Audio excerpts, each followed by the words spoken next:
Ah, Tong Ening startled awake from a dream, jolting upright. She was covered in a cold sweat. It was the middle of the night, and the room was utterly silent except for the ticking of the clock. Huh. Tong Ening gasped for air, trying to regulate her breathing and calm her racing heart. Once she had composed herself, she quickly grabbed her phone from the bedside table and checked it, only to find no new messages. A dream. It was a dream. She put down the phone, her mind still replaying the scenes from her dream. Perhaps it was because she had been thinking about him so much before bed, but her dream had been about Zhao Hong. In it, she relived every moment of how they had met and gotten to know each other, along with some things that had never happened. They even got together in the dream, chatting for hours on their phones every day, their relationship growing better with each passing day. But the good times didn't last. A person appeared between them, destroying their relationship. That person was Tang Xi. That's what had shocked her awake. She had already decided to give up on Zhao Hong, but now, after this dream, Tong Ening felt an inexplicable, intense longing for him, the kind that made her wish she could see him immediately. In the end, I still can't let him go, can I? Tong Ening looked at her chat history on her phone. The message she had sent still hadn't received a reply. Her request to talk to him had also been rejected. But even so, after having this dream, she no longer wanted to give up. She had even made up her mind to give it a real try before graduation. So what if she had to be the one to pursue him? Hadn't Zhao Hong chased her for 2 years without giving up? What was so wrong with her doing the same for him? If she became a laughingstock, so be it. She didn't care anymore. She thought about it calmly. For her, the biggest rival right now was undoubtedly Tang Xi, Zhao Heng's deskmate. Their relationship was so good it baffled her. Their personalities and tempers seemed so alike that she felt they could get together at any second. So, her number one love rival, the most dangerous one, was definitely Tang Xi. Danger level, 5 stars. As for the second, that would be the other girls in the class. They also seemed very interested in Zhao Hong, so she had to be on guard. Danger level, 3 stars. Third, she'd rank Tianrun. After all, Tianrun had joked about confessing to Zhao Hong. Although it was probably just a joke, what if, by some small chance, it became real?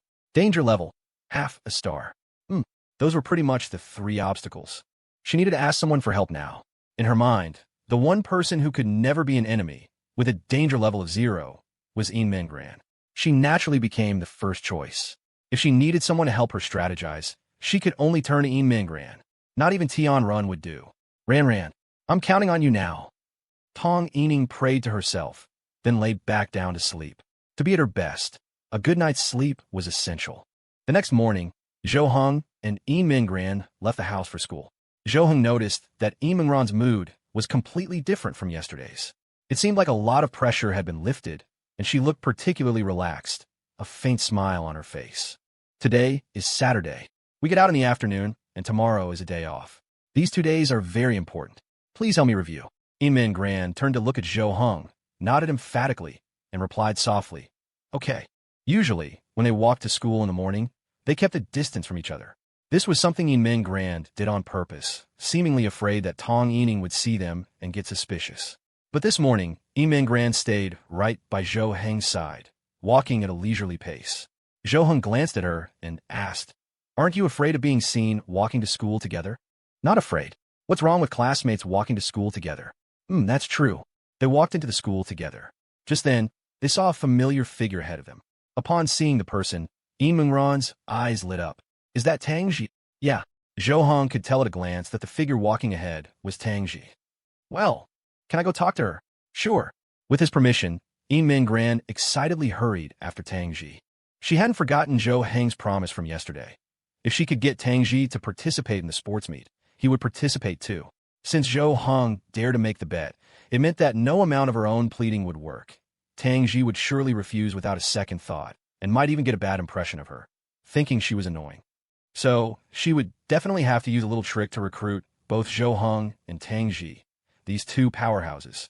Yin Gran ran up to Tang Xi's side and greeted her, Hi. Tang Xi was in the middle of blowing a bubble with her gum, one that was almost the size of a fist. Yin Gran's voice startled her, and the bubble popped with a bang, sticking to the corner of her mouth. Sorry, it's fine, Tang Xi replied nonchalantly, then took out the gum wrapper, spat the gum into it, wrapped it up, and put it in her pocket.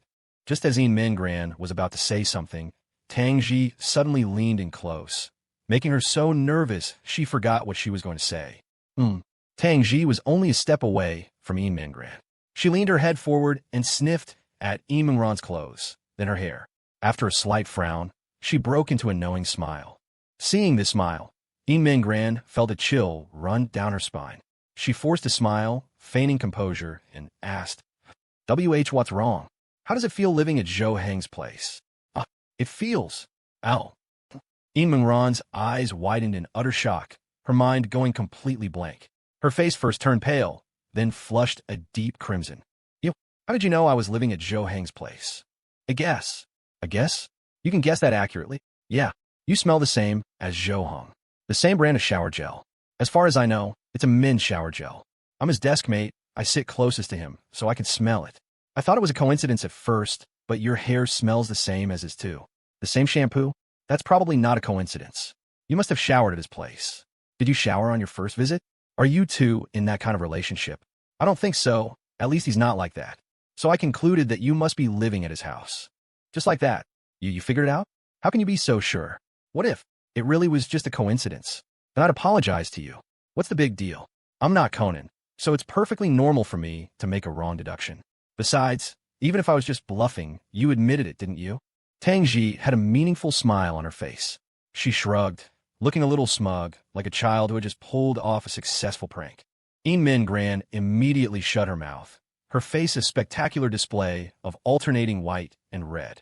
It was the first time she had ever truly felt what it was like to be intellectually bullied. She realized Zhou Heng might have been right. If she spent too much time with Tang Xi, her self-confidence would probably take a serious hit. In an instant, all the excuses Yin Mingran had prepared were thrown out of her mind. She knew that anything she said would be useless. Tang Xi would see right through it, and she might even get tricked in return. But Tang Xi wasn't about to let Yin Mingran off the hook. She reached out and grabbed Yin Mingran's wrist. Yin Mingran looked up to see Tang Xi giving her a mischievous grin and whispering, "All right, now you're going to tell me why you're living at Zhou Heng's house. I assume you already know about my relationship with Zhou Heng, right?" MHM. On the way to the classroom, Yin Mingran told Tang Xi the story of how she had met Zhou Heng and ended up staying at his house. She left out what happened last night, only saying that she was temporarily staying with him. After hearing Yin Mingran's tragic story, Tang Xi's expression turned serious, the teasing look from before gone. "I see. Well, my condolences."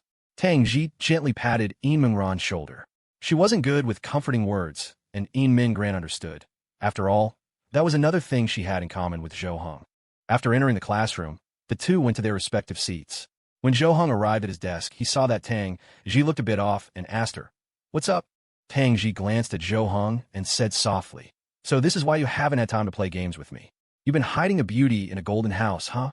Zhou Heng frowned slightly, but it only took him a few seconds to figure out what had happened.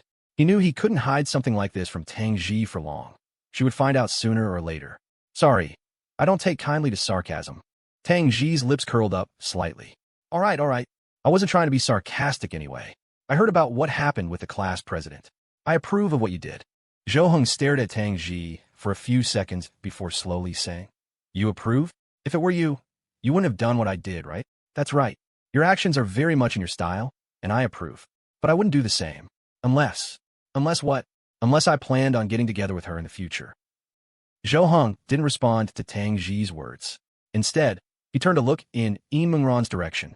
Coincidentally, Yin Mingran turned to look at him at the same moment.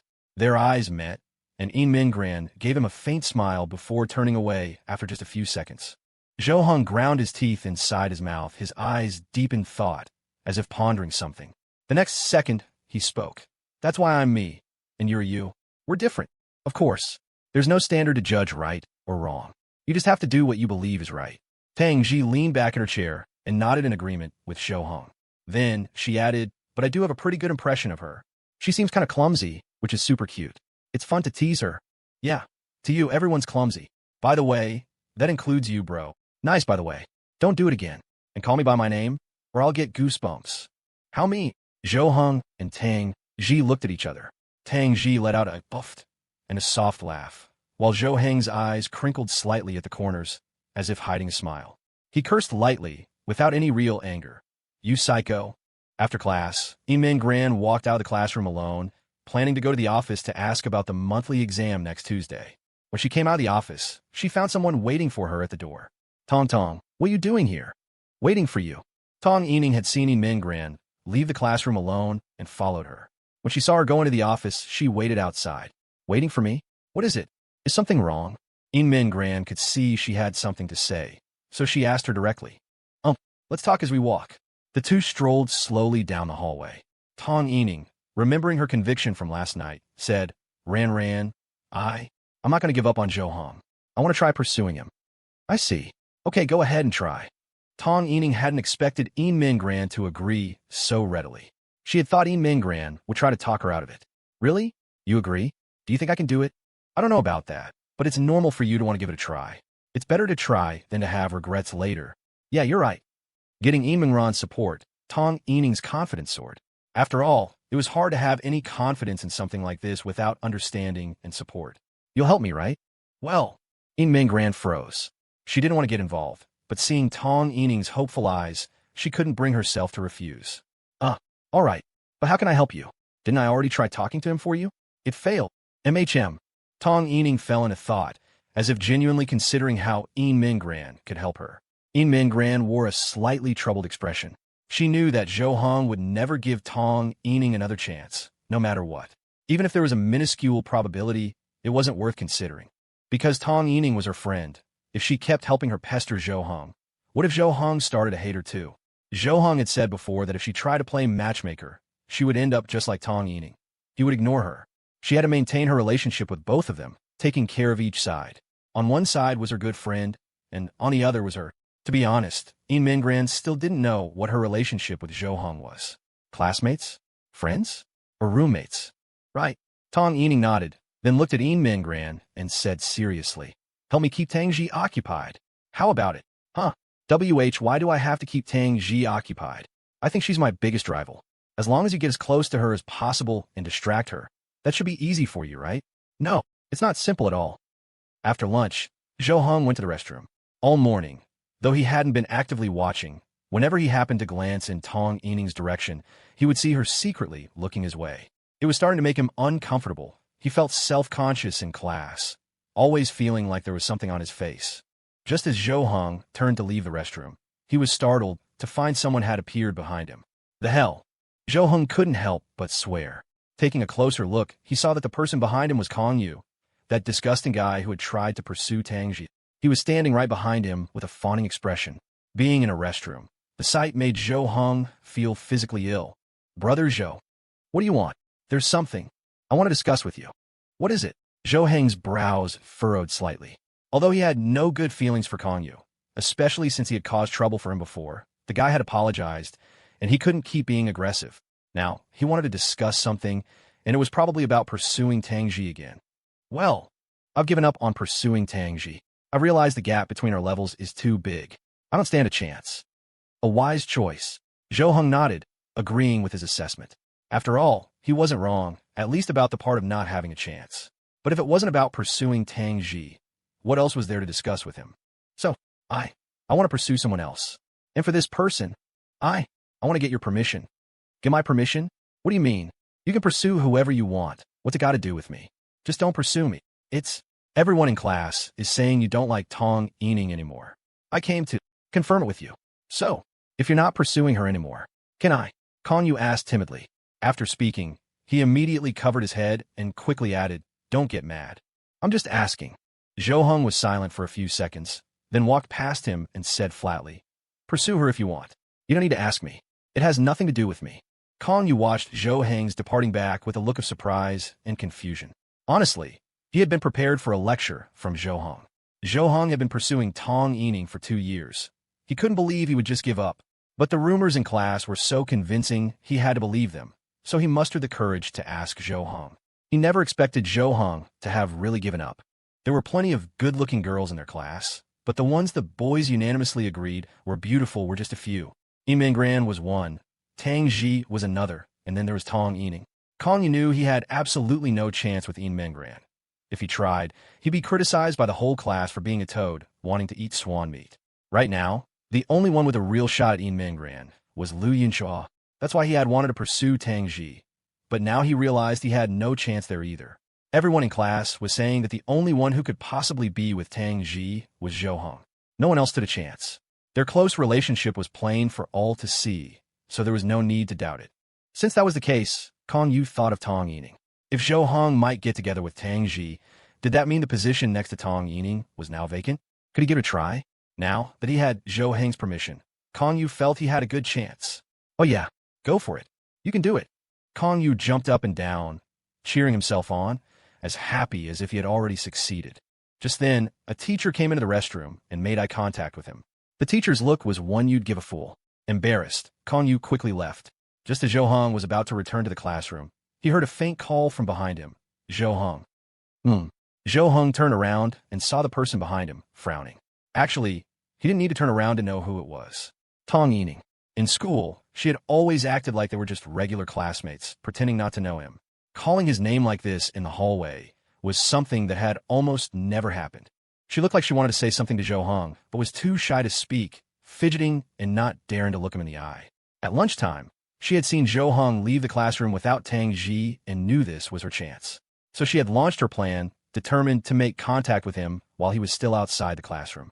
Which meant that at this very moment, Inmin Gran was inside the classroom, holding Tang Xi back according to plan. Inmin Gran sat in Zhou Heng's seat, looking at Tang Xi beside her, hesitating. Tang Xi put down her pen, looked up, and asked, "What is it?" Tang Xi, do you play games with Zhou Hong often?" Tang Xi paused for a moment, then nodded and replied, "Yeah, why? Are you jealous? You even get jealous of his relatives?" No. What do you mean jealous? What would I be jealous of?" Inmin Gran immediately panicked and rushed to explain, a flicker of alarm in her dark eyes. Tang Xi suddenly leaned her head close, her serious gaze fixed on Inmin Ran's flustered eyes. What's wrong? Inmin Gran became even more flustered under her stare, feeling as if those eyes could see right through her. In an instant, her ears turned red. A few seconds later, Tang Xi pulled back, turned her face to the side, and chuckled. "Nothing, just kidding, kid." Inmin Ran's expression froze on her face. She felt like her heart was about to stop.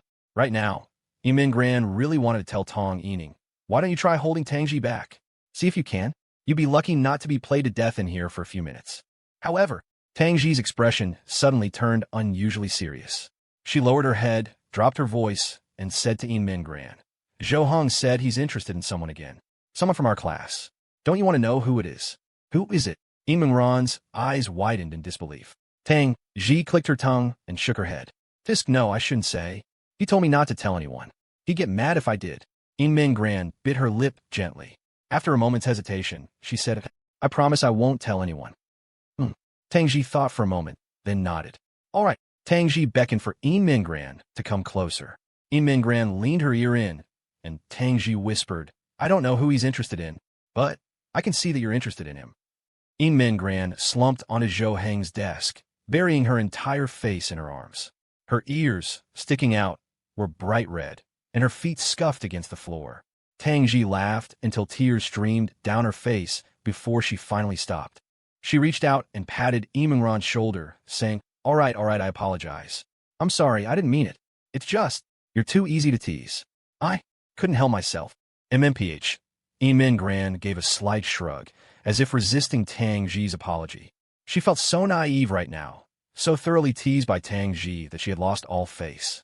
She was so embarrassed she wanted to find a hole to crawl into. Tang Xi also felt she might have gone too far and comforted her softly. "Don't be mad, okay? Actually, I think Zhou Hong might be a little interested in you too, right? Otherwise, he wouldn't have let you stay at his house.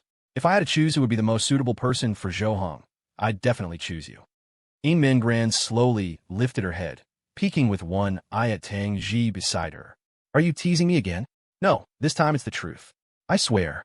The slight smile that lifted the corners of Tang Xi's lips convinced Inmin Gran.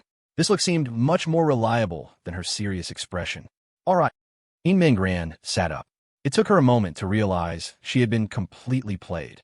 She hadn't even been sitting here for 5 minutes, and it felt like her deepest secrets had been exposed. Why did she admit she had feelings for Zhou Hong? And why did she feel happy that Tang Xi supported her? This was so humiliating. When did you start having feelings for Zhou Hong? Faced with Tang Xi's question, Inmin Gran froze, her mind instantly going blank. Right? When did she start feeling this way?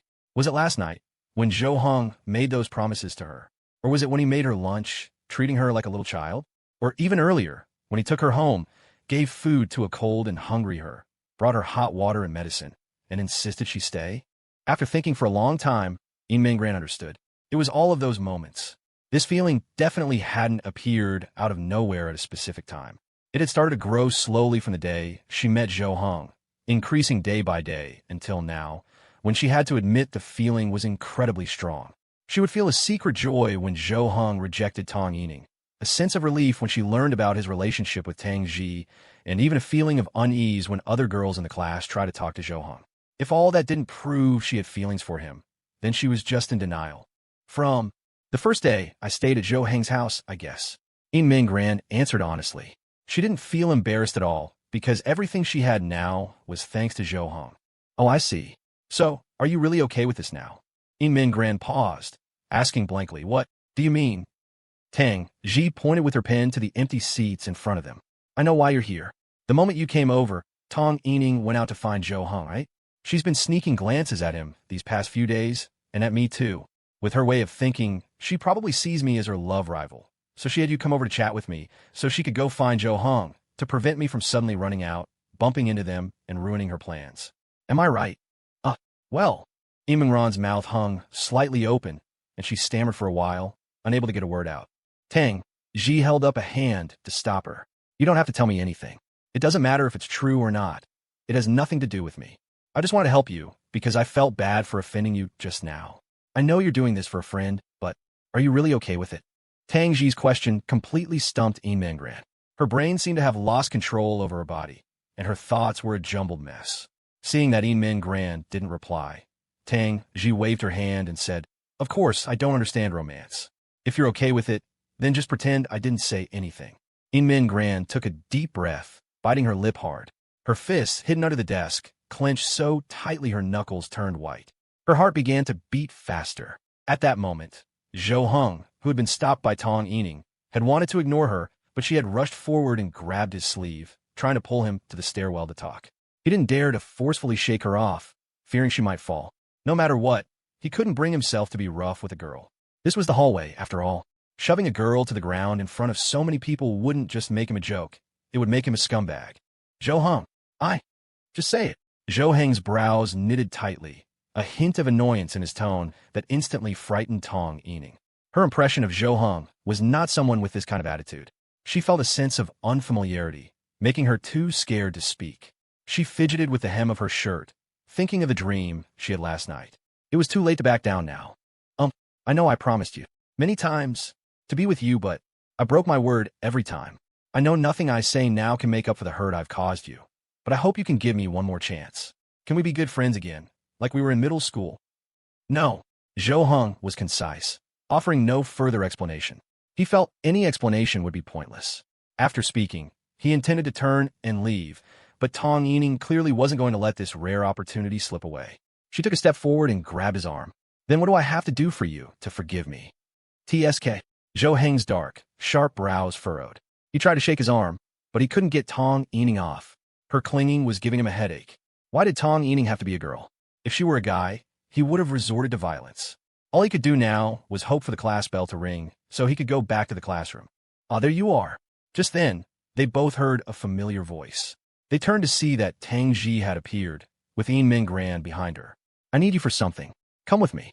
Tang Xi, practically ignoring Tong Ening, strode over, grabbed Zhou Heng's wrist, and pulled him away.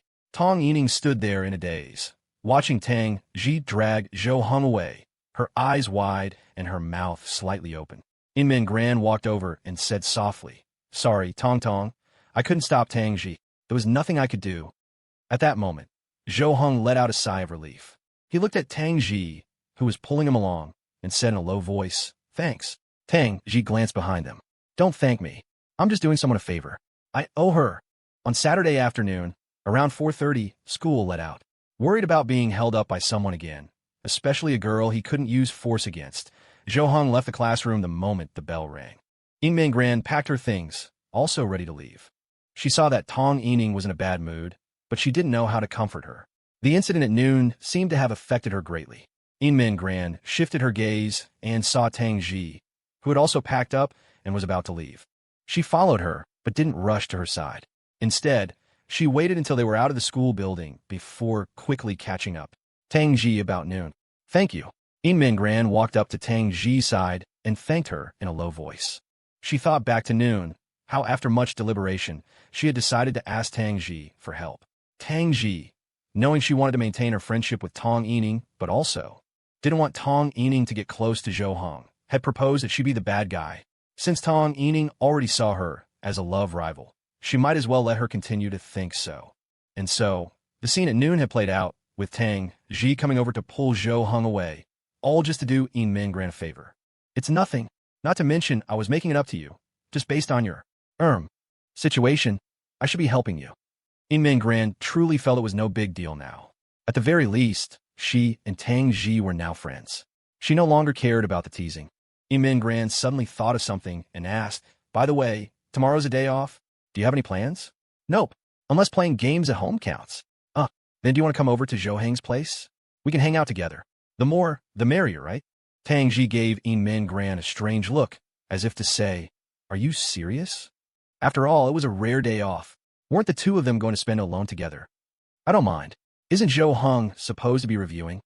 I told him yesterday that we need to balance work and rest. He seemed to agree. After all, you can't just study all day, right? Tang Xi nodded. Okay, I'll come over tomorrow. Great. Oh, and also, Min Gran thought of something.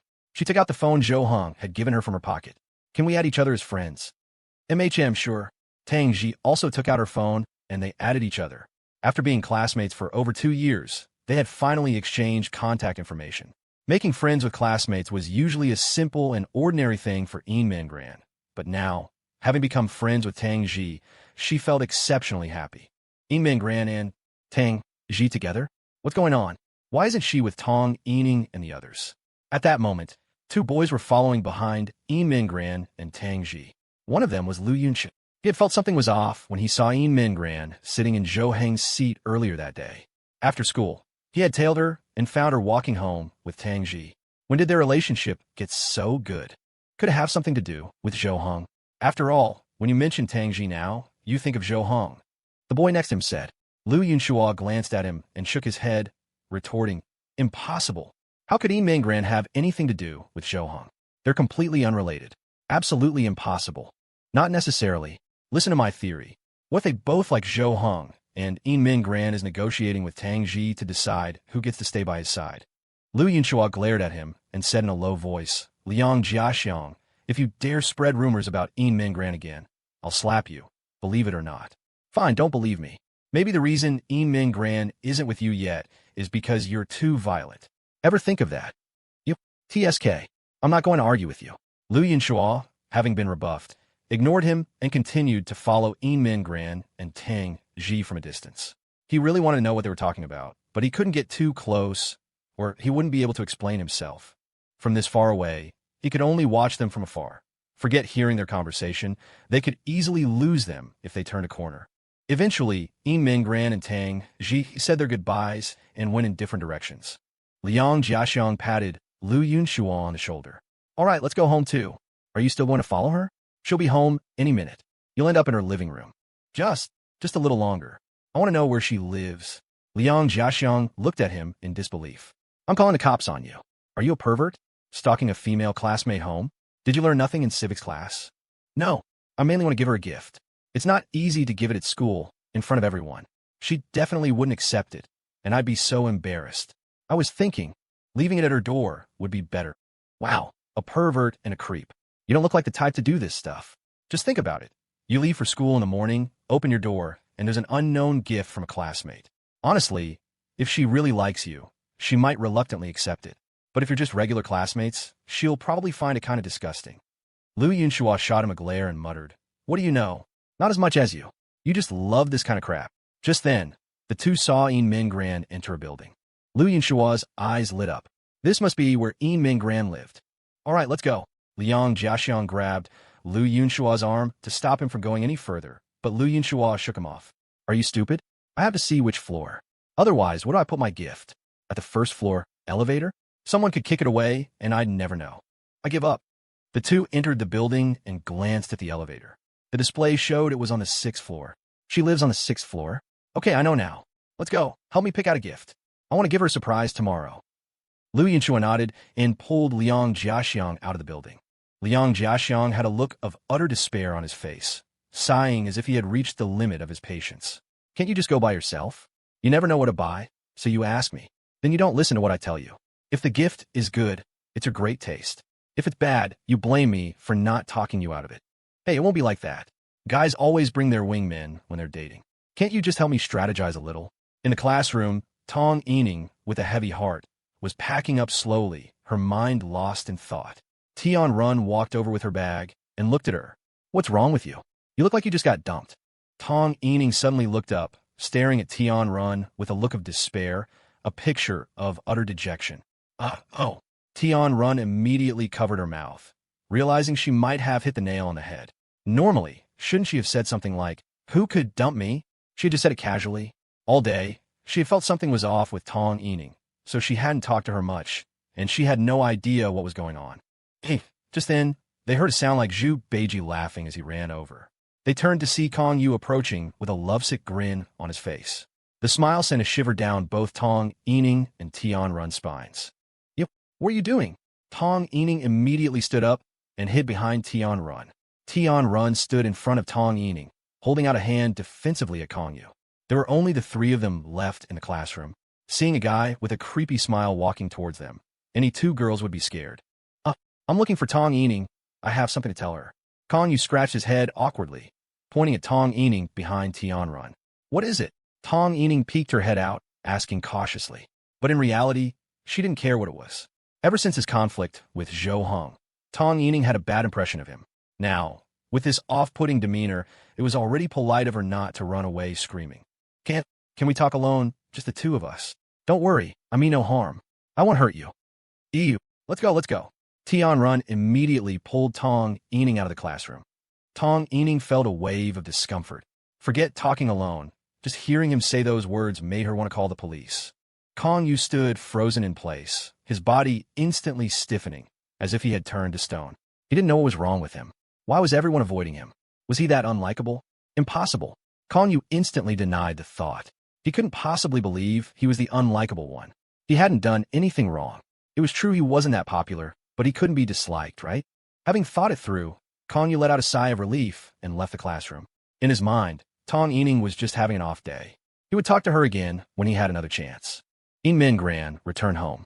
She saw that the exercise books were already spread out on the table. It seemed Zhou Hong had already started studying. Thinking about today's events, Ran's heart was filled with guilt. She knew full well that Zhou Hong didn't want any more contact with Tong Ening, yet she had not only kept quiet, but had also supported her. If Zhou Hong found out about this, she would surely suffer the same fate as Tong Ening. What's wrong? Zhou Hong saw Min Gran standing at the door, lost in thought. In nothing. She had already made a silent vow to never make such a mistake again. Although Tong Ening was her friend, in terms of importance, Zhou Hong was more important to her. That was something she didn't even need to consider. Min Gran quickly put down her things and sat down next to Zhou Hong. Let me help you review. MHM. Zhou Hong nodded. He admitted that having Min Gran teach him was a great idea. At least it gave him some hope. Otherwise, with his previous study progress, he'd be lucky if his ranking didn't drop in the upcoming monthly exam, let alone rise by 50 places. Zhou Hong looked at Min Gran beside him, and his mind suddenly went back to the events at noon. Min Gran had come with Tang Xi, and Tang Xi knew he was being pestered by Tong Ening, which meant Min Gran knew too? Min Gran, you're good friends with Tong Ening, right? Yes. Min Gran was taken aback, then responded in a small voice. She felt a little uneasy, feeling as if Zhou Hong knew something and was about to hold her accountable. In an instant, a multitude of possibilities flashed through her mind. Maybe Zhou Hong would kick her out, or say he would pretend not to know her from now on, lumping her in with Tong Ening. After a moment, Zhou Hong spoke. Just do me a favor. Stop her from pestering me. She's a girl, so I can't really do anything to her. Talk some sense into her. I'm begging you. Min Gran was slightly stunned, and it took her a few seconds to react. You are asking me for a favor? Yeah, it takes a girl to handle a girl. Tang Xi doesn't know her well, so I can only trust you. While Min Gran felt a sense of relief, she also felt Zhou Heng's trust. This feeling not only made her very happy, but also made her feel even more guilty for betraying his trust. She nodded heavily and said seriously, "Don't worry. As long as I'm here, I'll never let her pester you again." Thanks. Zhou Heng suddenly thought of something and continued, "Oh, right, that Kong Yu guy is interested in her. You could just set them up together." He thought of the guy who had asked for his permission to pursue Tong Ening in the restroom today. Kong Yu. In Zhou Heng's mind, he was a total weirdo, but every class had a few weirdos, which wasn't unusual. He was just surprised that he had gotten involved with such a weirdo. At the same time, he regretted having had a conflict with Kong Yu. For people like him, ignoring them was the best option. By taking him seriously and getting into a conflict, others might think he was a weirdo too. Min Gran couldn't help but pause, as if she couldn't remember who he was for a moment. Kong Yu? She was at a loss for words when it came to him. As the class president, she was familiar with almost all the students in the class, even if she didn't know them well. Among the boys, she felt Kong Yu could be ranked among the bottom few, both in terms of reputation and grades. That's why she rarely saw anyone hanging out with him. I'll try my best. I'll try. Min Gran agreed verbally, but she knew that if she really introduced someone like Kong Yu to Tong Ening would definitely get mad at her. She would surely think she was playing a prank on her. Having resolved the Tong Ening issue, Min Gran was now wondering if she should tell Zhou Heng about inviting Tang Xi over. After all, this was his house. Inviting Tang Xi over should require his permission, right? At the time, she had just assumed that given Tang Xi and Zhou Heng's relationship, he wouldn't object, so she had made the decision on her own. Now that she thought about it, it was better to ask. Zhou Heng, I invited Tang Xi to come over and hang out tomorrow. Is that okay with you? Zhou Heng was silent for a few seconds before saying, Tang Xi? I'm fine with it. But you really became friends with her? Is that not okay? Min Gran lowered her head slightly, looking as if she was worried about being scolded. She was afraid Zhou Heng wouldn't agree, afraid she had made a mistake. After all, she was a guest in his home, so she had to be careful with everything she did and said.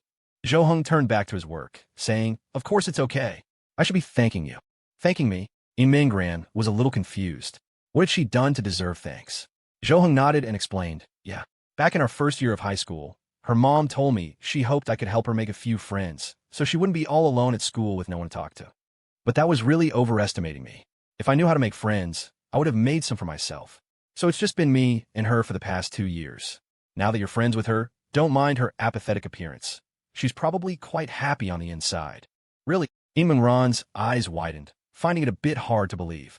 Was it really as exaggerated as Zhou Heng said? She only knew that she herself was overjoyed, but Tang Xi had seemed rather indifferent. "Yeah, she told me she has a pretty good impression of you." Really? Min Gran's face lit up with a smile, her eyes sparkling with joy. She had been worried that Tang Xi might dislike her, but hearing Zhou Heng say this himself, she was instantly relieved. Really? So if she offends you in any way, don't take it to heart. She just hasn't hung out with friends in a long time. Okay. Min Gran happily agreed. She wasn't angry about what happened today, nor did she feel offended. She was just shy because her inner thoughts had been seen through. With her worries resolved, Min Gran's mood improved considerably. While tutoring Zhou Heng, she often had a smile on her face.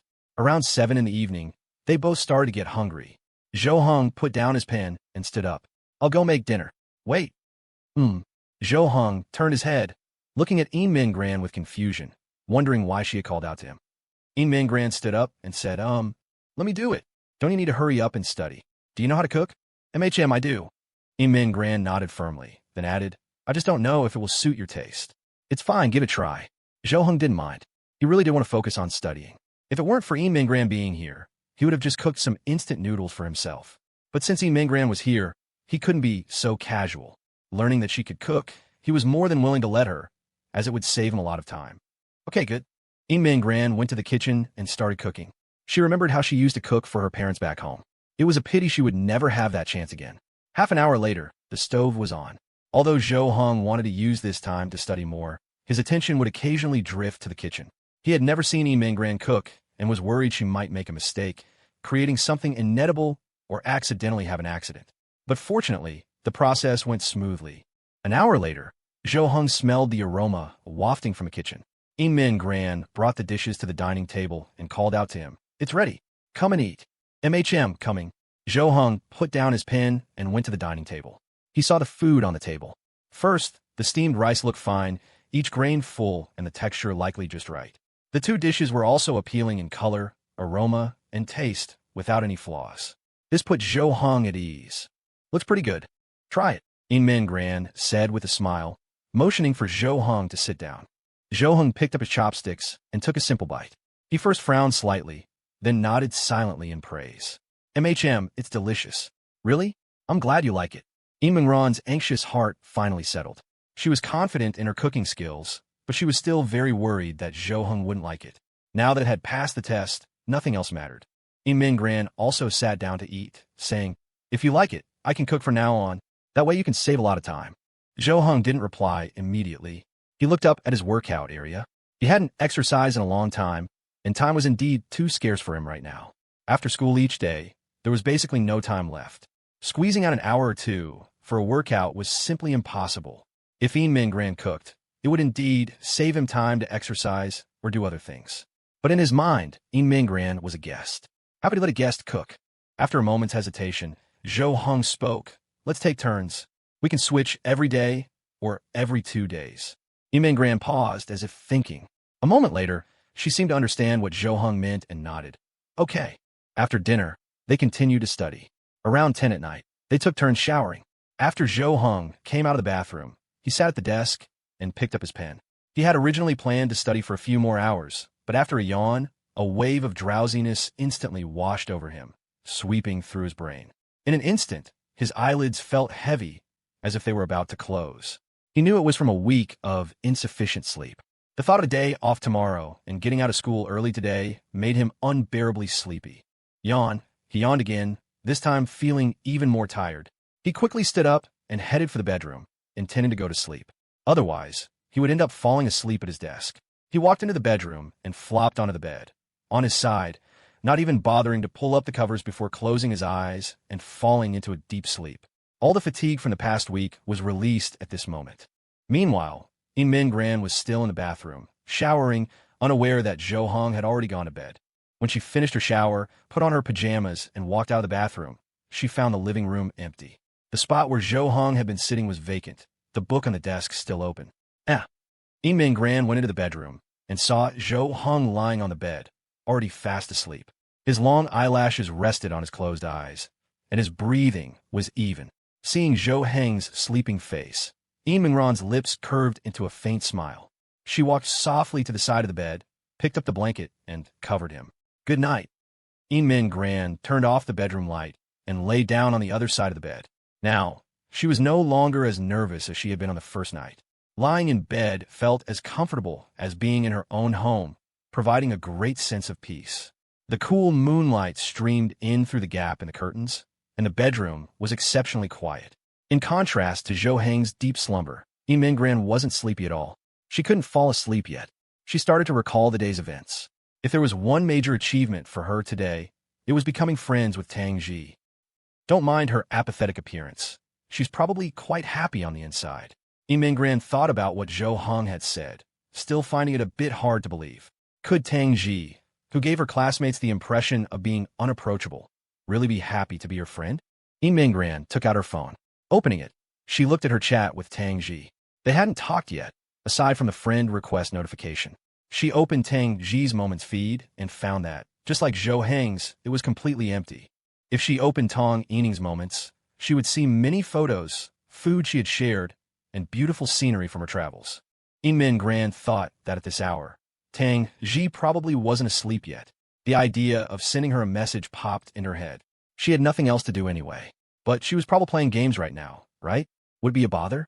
After a moment's hesitation, Min Gran decided a simple greeting would be fine. If she was busy, she probably wouldn't reply.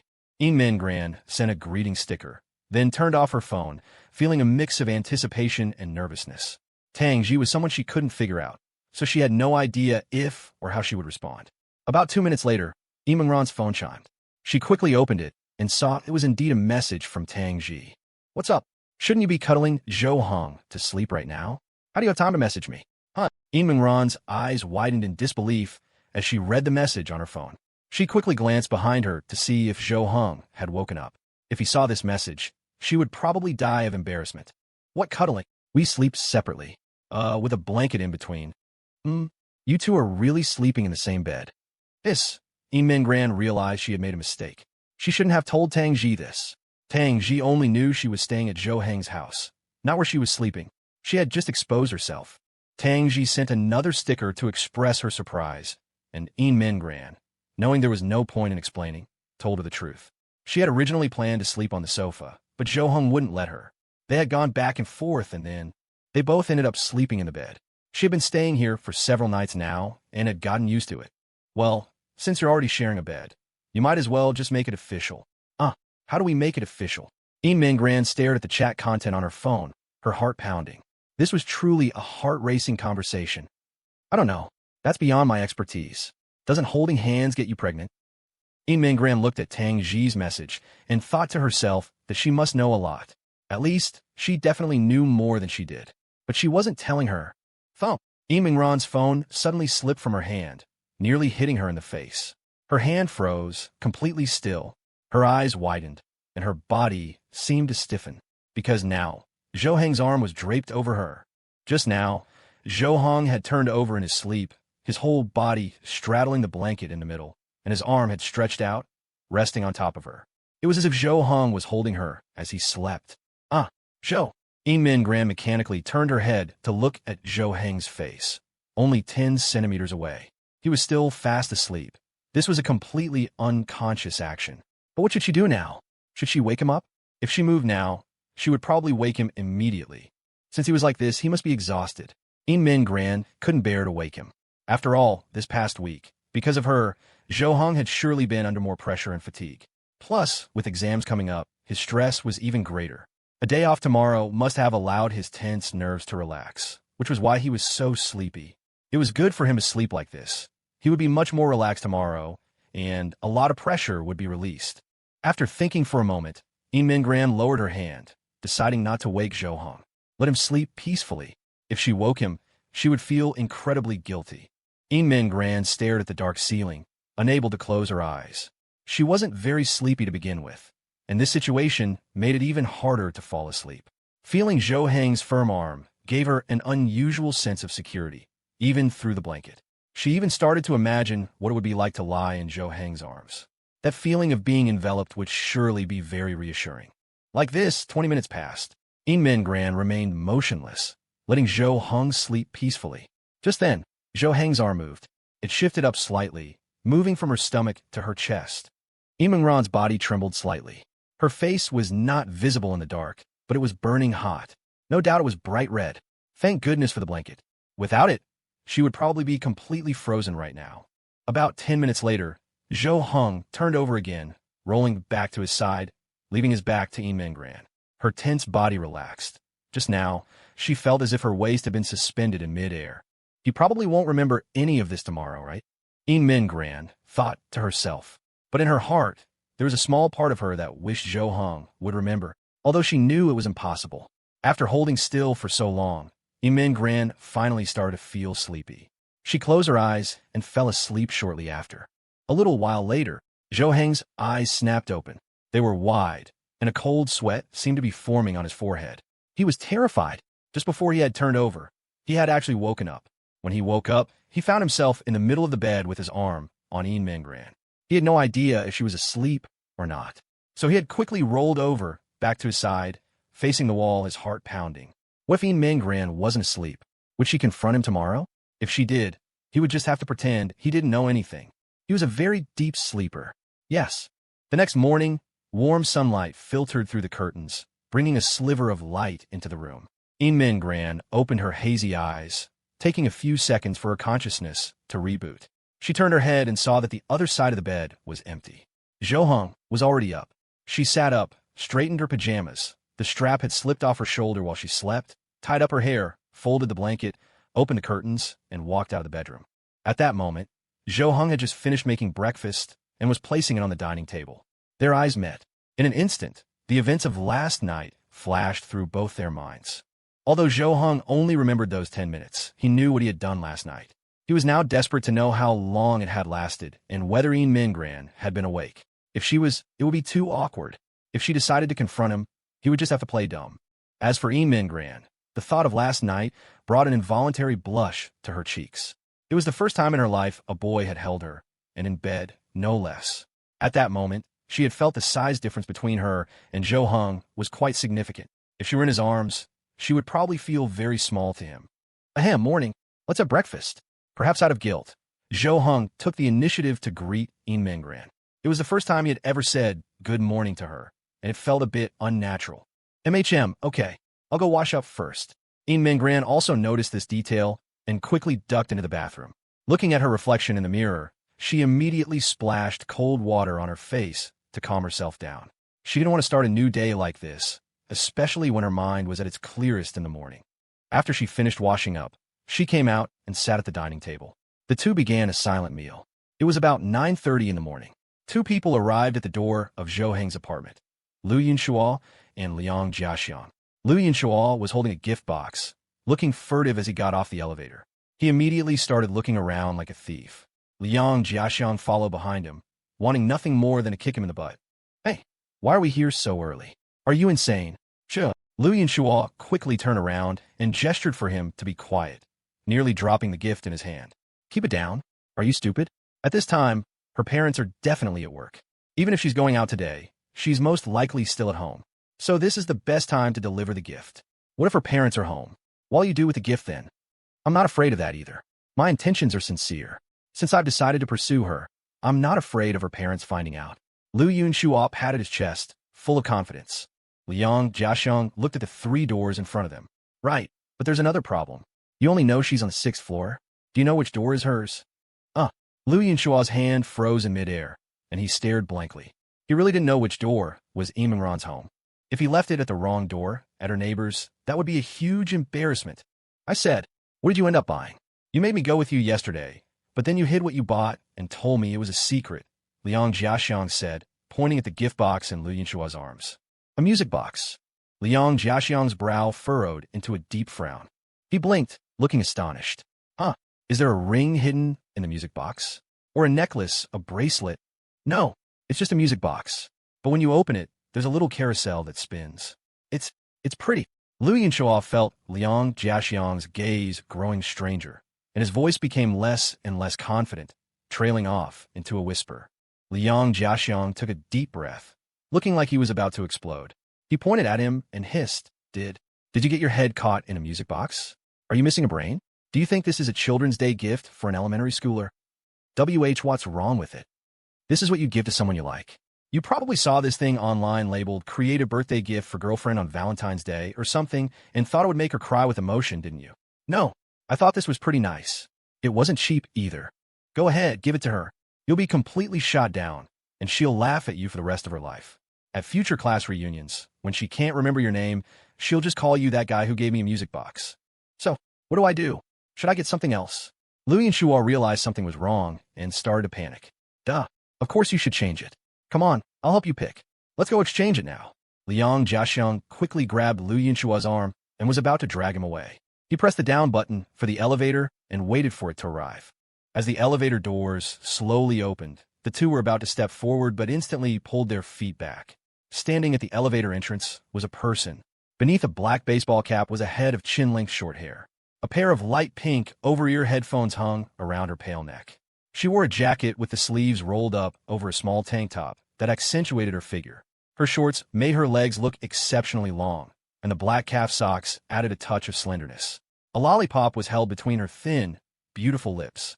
Lu Yinshuo and Liang Jiaxiang froze on the spot, seeing the person before them. They could neither advance nor retreat. Tang Xi, you guys. Tang Xi's brows knitted slightly. She looked at the two in front of her with some surprise, but when she saw the gift box in Lu Yinshuo's hand, she seemed to understand everything. Are you here to give a gift to Yin Mingran? How do you know she lives here? Tang Xi took 2 steps forward, out of the elevator, forcing Lu Yinshuo and Liang Jiaxiang to retreat. They hadn't expected to run into Tang Xi here. Was she here to find Yin Mingran? Liang Jiaxiang's eyes darted to Tang Xi's hands. She seemed to be holding something. Seeing it, his eyes widened, nearly popping out of his head. A PS5? Tang Xi was here to play games with Yin Mingran. 2 girls? Playing a PS5? Lu Yinshuo had no idea what that was. He was in a full-blown panic. If Tang Xi found out he had followed Yin Mingran yesterday, to find this place, and told her he would be completely finished. In a moment of desperation, he blurted out, I asked, Tong Ening, right? She told me. She said Eminran's house was here. Oh, Tang Xi tilted her head, one eyebrow raised higher than the other. She let out a cold snort and asked flatly, You're saying you asked Tong Ening, and she told you Eminran's house is here? Are you sure? I'm sure. Absolutely sure. Aren't they good friends? It's perfectly normal for her to know where Eminran lives. Liu Yinshua felt like he had gotten away with it and breathed a sigh of relief, secretly congratulating himself on his quick thinking. Tang Xi snorted coldly, turned her face to the side, and glanced at the gift in Liu Yinshua's hand. She held out her hand. Give it to me. I'll take it in for her. Oh no. This? What? Are you giving it to her or not?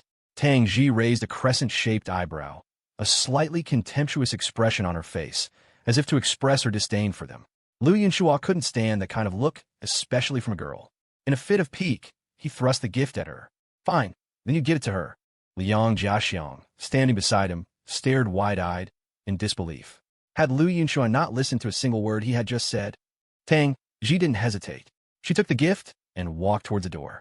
Liang Jiaxiang wanted to say something, but Liu Yinshua gave him no chance, shoving him into the elevator to leave. He was afraid that if the door opened and Eminran saw him, he wouldn't be able to explain how he knew where she lived. Knock, knock. Tang Xi knocked on the door. Soon, she heard footsteps from inside. The door opened, and standing there was Eminran. Tang Xi, you're here. Upon seeing Tang Xi, Eminran's face lit up with a happy smile. Where's Zhou Hong? He's studying. We just finished breakfast. Tang Xi entered the apartment and saw Zhou Hong studying at the table. She put down the other thing she was carrying and walked over with a paper bag, placing it on the table. Zhou Hong looked up and asked with surprise, What's this? My mom knew I was coming to your place and asked me to bring you some snacks. Seriously, this stuff is so heavy. Tang Xi rubbed her sore shoulder. Carrying all this overhead really tired her out. Zhou Hong peered into the bag. It was filled with all sorts of food, fruits, pastries, sunflower seeds, peanuts, a treasure kanji, everything you could think of. Thank Ani for me. Zhou Hong placed the paper bag on the floor and went back to studying. Tang Xi glanced at the exercise book on the table. Eminran and I are going to start playing. We won't wait for you. You guys go ahead. Zhou Hong waved his hand. He saw that Tang Xi had brought a PS5. Although he really wanted to play, the main priority right now was to review. He would strictly follow the rule of balancing work and rest and play for a while later. Eminran didn't know what the device was. It looked quite large, but she noticed another box on the side. It looked like a gift box. Did Tang Xi bring it? For whom? What's this? Eminran picked up the gift box and looked at Tang Xi. Tang Xi looked up and answered, Oh, that. I ran into two liars at the door. One of them sent it to you. Liars? Yeah. One is the class's sports committee member, and the other is the life committee member. What? Eminran didn't react for a moment, then finally asked, Liu Yinshua and Liang Jiaxiang? They're liars? Wait, they were just at the door. Yeah, the sports committee member is a pathological liar. Doesn't even blink when he lies. He said he found out you live here from Tong Ening. I think he probably followed you. Tang Xi's face showed a look of disgust. Such an obvious lie was truly nauseating. If this had actually been Eminran's home, she might have believed the lie. But the key was, this wasn't her home. This was Zhou Heng's house. How could Tong Ening possibly know that Eminran was living at Zhou Heng's? Wasn't that just treating people like fools? Following someone to their doorstep, and then trying to sneakily leave a gift. If that happened to her, she would definitely call the police. Eminran looked at the gift in her hands and also frowned. She hadn't expected Liu Yinshua to be this kind of person. This wasn't her home, it was Zhou Heng's. This would undoubtedly cause trouble for Zhou Hong, which meant it would cause trouble for her. Zhou Hong stopped writing, looked up at the two of them, as if deep in thought. Then he held out his hand and asked Tang Xi softly, So Liu Yinshua likes her? Yeah, the whole class knows. Even I know. You don't. I don't. Zhou Hong shook his head, his expression sincere, not at all like he was lying. Because he really didn't know. About a week ago, he was barely familiar with either Eminran or Liu Yinshua. His daily routine back then was to go to school, confess to Tong Ening, and go home to play games and work out. He didn't have time to pay attention to other people's business. So these secrets that everyone in class knew, he was completely unaware of. I don't like him, Eminran blurted out, her voice firm and resolute. Both Tang Xi and Zhou Hong were stunned, looking at Eminran with blank expressions. Her reaction was like she was in a hurry to explain herself. Min seemed to realize her reaction was a bit too intense. A blush suddenly crept up her cheeks, the crimson spreading from her cheeks to the corners of her eyes. Okay. Zhou nodded, stammering a reply. In his view, for Min to react like this, she must really dislike this Lu Yunxua to be in such a hurry to explain. Tang Xi shook her head. Let's not worry about that for now. Open the gift and see what's inside first. No, I won't accept his gift. Even if you're going to throw it away, you should at least open it and see, right? When you go to school, he'll ask if you got the gift and if you like it. If you don't even know what's inside, you won't be able to answer. If you were like us and didn't care about what other people think, then do whatever you want. But you're the class president. Don't you have to maintain good relationships? Hearing Tang Xi's words, Min hesitated. She definitely wasn't going to accept it, but what Tang Xi said made sense. As class president, maintaining good relationships in the class was very important. If the class became divided, it would be her failure. I say you should just take a look. If you really don't want it, you can return it to him at school. If you return it after looking at it, that just means you don't like the gift. You won't have much to say then. Okay. Min nodded, agreeing with Tang Xi's suggestion. At this point, even Zhou couldn't sit still. He got up and walked over. He also wanted to see what gift Lu Yunxua had sent, to see how it compared to the gifts he used to buy for Tong Inning. If the gift was good, he could take some notes and learn from it. Min slowly opened the gift box. Tang Xi and Zhou both craned their necks, peering over with curiosity. Once opened, what looked like a miniature carousel appeared before the three of them. Zhou and Tang Xi frowned in confusion, and Zhou asked directly, "What is this thing?" "It seems like a music box, I think." Min took the object out. It was about the size of her palm, quite exquisitely made, and painted in a riot of colors. "This is a gift." Tang Xi's delicate brows furrowed, her face a mask of bewilderment, as if she couldn't believe her eyes. Holding it, Min felt a strange sense of shame, as if she were holding something embarrassing. She had seen the gifts Zhou had given Tong Ening, that whole box of love letters and presents. Thinking back on it now filled her with envy. But this thing, it couldn't even compare to the gifts that had already been thrown in the trash. The thought of Zhou gifts to Tong Ening, followed by a look at the object in her own hands, made her want to die of shame. "Open it and see. Maybe something will pop out," Zhou said. He couldn't make sense of it either, but he wasn't ready to pass judgment just yet. Following his line of thought, perhaps this thing had some hidden mechanism, some kind of surprise inside. Oh, Min opened the music box. As a soft, beautiful melody drifted out, the carousel began to turn slowly, and its colorful little lights lit up. But the three of them just stood there waiting for about half a minute, and nothing else happened. Zhou mouth fell slightly agape. He raised a hand, pointed at the object, and asked in a low voice, "This is just a music box, right?" "That's hard to say. I'll help you look it up, see what the meaning is behind giving a music box."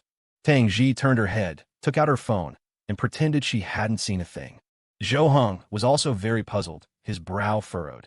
After a moment's thought, he said, "Gifts are different for different people. Some people just like this kind of thing. Do you happen to like these little trinkets?" Maybe he was catering to your tastes. "No." "Oh, then pretend I didn't say anything." Zhou regretted trying to find an excuse for the giver. It not only made the giver look foolish, but it made him look foolish too. He had even thought about borrowing some of Lu Yunxua's creative ideas, but now it seemed like a completely redundant thought. This thing, if given to a regular friend or classmate, or even a younger sibling or parent, would be fine. But to give it to someone you like, it was a bit too casual. At least, Zhou couldn't understand it, unless he was catering to her specific tastes, or if gifts truly didn't matter. After all, if two people liked each other, any gift would make the other person happy. Min turned off the music box and set it aside. She felt utterly helpless to the extreme. She knew she shouldn't have opened it. Now that she had, her heart felt heavy and suffocated. "What's this?" Min looked down and noticed there seemed to be something else in the gift box. She took it out and saw it was a letter. Opening it, she found it was indeed a love letter, but the content was so bad she couldn't bear to look at it. She had seen the love letter Zhou had written to Tong Ening. This one was far, far worse. After reading only a line or two, she stuffed everything back into the box, vowing that she had to return it. She absolutely could not keep it. Even keeping it felt deeply humiliating, as if she had gladly accepted the gift. "All right, forget about that. You could just give it back to him at school tomorrow. Come play games with me." Tang Xi had already connected the PS5 to the living room TV and was calling Ming Gran over to play with her. Okay, but I'm not very good at games. It's fine, I'll teach you. The two girls sat on the rug in front of the sofa, looking at the TV screen. Tang Xi excitedly explained to Ming Gran how to play, while Zhou Heng could only sit at the desk, facing practice questions he didn't understand, forcing himself to concentrate on studying. TSK. Hearing the happy voices and game sounds from the living room, he felt an itch in his heart, like a cat was scratching at it, reaching an unbearable level. He started shaking his leg, twirling his pen, anything but concentrating on his studies. Oh, he took a deep breath, which calmed him down considerably. Then, with a peaceful mind, he forced all his attention onto his books.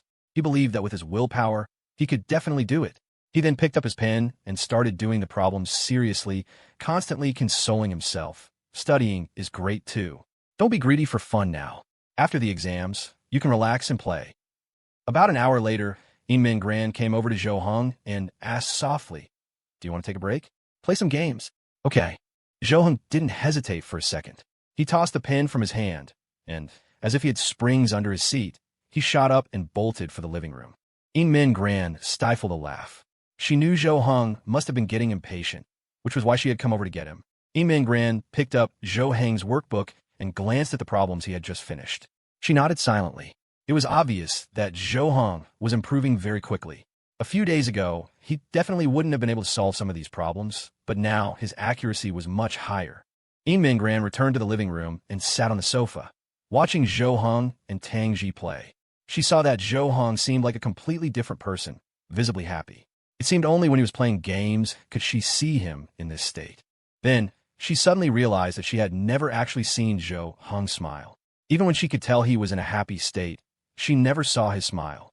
This was something she found very strange. Ming Gran stared at Zhou Heng's face the entire time, trying to capture the moment he smiled.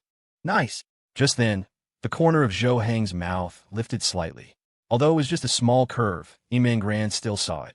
He suddenly turned his head, looked at Ming Gran, and asked, "How was that? Cool, right?"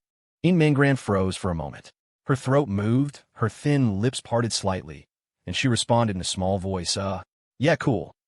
Tang Xi glanced at Ming Gran and muttered, he was asking if his move just now was cool.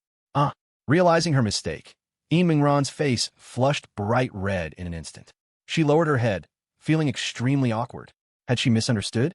And Tang Xi saw it? What was she thinking when she answered just now? It seemed she was thinking about the curve of Zhou Heng's lips. Zhou Heng only played for about half an hour before going back to his review. The exams were just 2 days away, and he didn't dare to slack off. Around 1 in the afternoon, none of the three had eaten yet. While playing, Tang Xi started to feel a bit hungry and called out to Zhou Heng at the desk. "Zhou Heng, I'm hungry. When are you going to make lunch?" "Hey, I'll do it."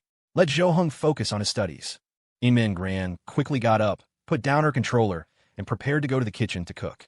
After all, the meal she made yesterday had received Zhou Heng's approval, which gave her confidence. And right now, Zhou Heng needed to use his time to study, so it was better for her to handle things like cooking. "Yeah, you can cook." "Yeah, I cooked yesterday." Zhou Heng said it was okay. Ming Gran turned back with a small smile.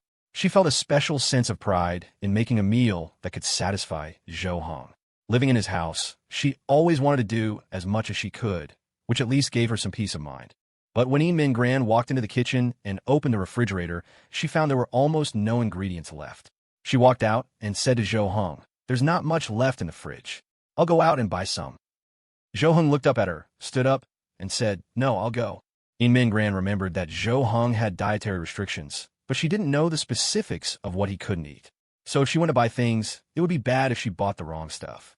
After Zhou Heng left, Ming Gran returned to the living room. She remembered that Tang Xi seemed to eat at school, not bringing her own lunch. So she asked curiously, "Tang Xi, are you also from an ethnic minority?" Tang Xi, sucking on a lollipop, replied, "My mom is, but I'm not. I follow my dad's ethnicity." "I see." Ming Gran nodded in understanding. She then took a closer look at Tang Xi's facial features. Although there were some traces of ethnic minority characteristics, they weren't as obvious as Zhou Heng's. It seemed she took more after her father in looks. Ming Gran's gaze moved downwards, looking at Tang Xi's figure. She thought to herself that it was indeed the body of someone who exercised regularly. Her physique was very standard, but Tang Xi was particularly slim, so it looked like she didn't have much flesh. But upon closer inspection, you could see her skin was firm, with almost no excess fat and clear lines. Min Gran suddenly remembered that she and Zhou Heng still had a bet. If she could invite Tang Xi to sign up for an event in the sports meet, then Zhou Heng would participate too. As the class president, the honor of the class was something she had to consider thoroughly. It would be best to win more gold medals, of course. She had witnessed the abilities of both Zhou Heng and Tang Xi, and the rest of the class knew it too. So if they were willing to compete, they could definitely win a lot more gold medals. The main thing right now was how to persuade Tang Xi to sign up. Min Gran sat on the sofa, looking at Tang Xi's back, thinking hard. After a while, her eyes fell on the game screen in front of her, and an idea popped into her head. Hey, Tang Xi, let's play together. How about the loser gets a penalty? Tang Xi pressed pause, turned back to look at Min Gran, and asked, You want to fight me? You can't win. Let's just try. Then let's do it. Min Gran sat down, picked up a controller, and prepared for a showdown with Tang Xi. She knew her chances of winning were slim, but she could lose countless times. She only needed to win once. If she won once, she would make Tang Xi sign up for an event. During the character selection phase, Tang Xi asked, How far are you willing to go with the penalties? Anything goes. Min Gran replied confidently. She was afraid that when she won, Tang Xi would refuse to participate, so she accepted the full range of penalties. Anyway, for her, there was probably nothing she couldn't accept. All right, then I'll agree to anything too. Tang Xi seemed extremely confident and accepted the same terms as Min Gran. Round 1, fight. Bang, bang, bang. Although Min Gran was mashing the buttons frantically, she felt like her character never touched the ground. Tang Xi, on the other hand, pressed buttons methodically, not quickly, but her combos had practically no gaps. Soon, the first round ended with Min Gran's defeat. She hadn't even lasted 30 seconds. Min Gran couldn't help but feel a bit embarrassed. She had thought she might have a chance. They were both girls, so even if she was bad at the game, shouldn't it be a 7-3 or 8-2 split? It turned out to be 10-0. She didn't even have a chance to fight back. Round 2, fight. The second round began. This time, Min Gran was more cautious, not rushing to attack, but choosing to defend. After successfully blocking a few of Tang Xi's combos, she tried to counterattack. The idea was beautiful, but reality was cruel. The moment she tried to counter, Tang Xi seized the opportunity and took her out with a single combo. And just like that, the first game, lasting no more than 2 minutes, was over. Min Gran had been thoroughly defeated. I lost. Name the penalty, and then let's go again. Tang Xi was a little surprised. Still want to play? What on earth do you want from me? To be so determined. I'll tell you when I win, assuming I can win. Min Gran was starting to lose confidence. She had a feeling that she wouldn't win a single game in the end. All right, then the penalty is... When Zhou Heng gets back, Tang Xi paused, hesitated for a few seconds, then said, You have to kiss him. What? Min Gran's eyes widened in horror, her heart trembling uncontrollably. She stared at Tang Xi in disbelief, thinking she must be joking. Tang Xi quickly added, but just on the back of his hand. Even as a joke, you can't actually kiss his face or mouth. He'll get genuinely angry. He'd definitely grab my ear and yell at me. He'd get angry. Yeah, if it's not a boyfriend-girlfriend relationship. He hates pranks like this. He feels it's a form of disrespect to both people. I see. Min Gran nodded. She had thought his anger would be because of her. Hearing that was the reason, she was somewhat relieved.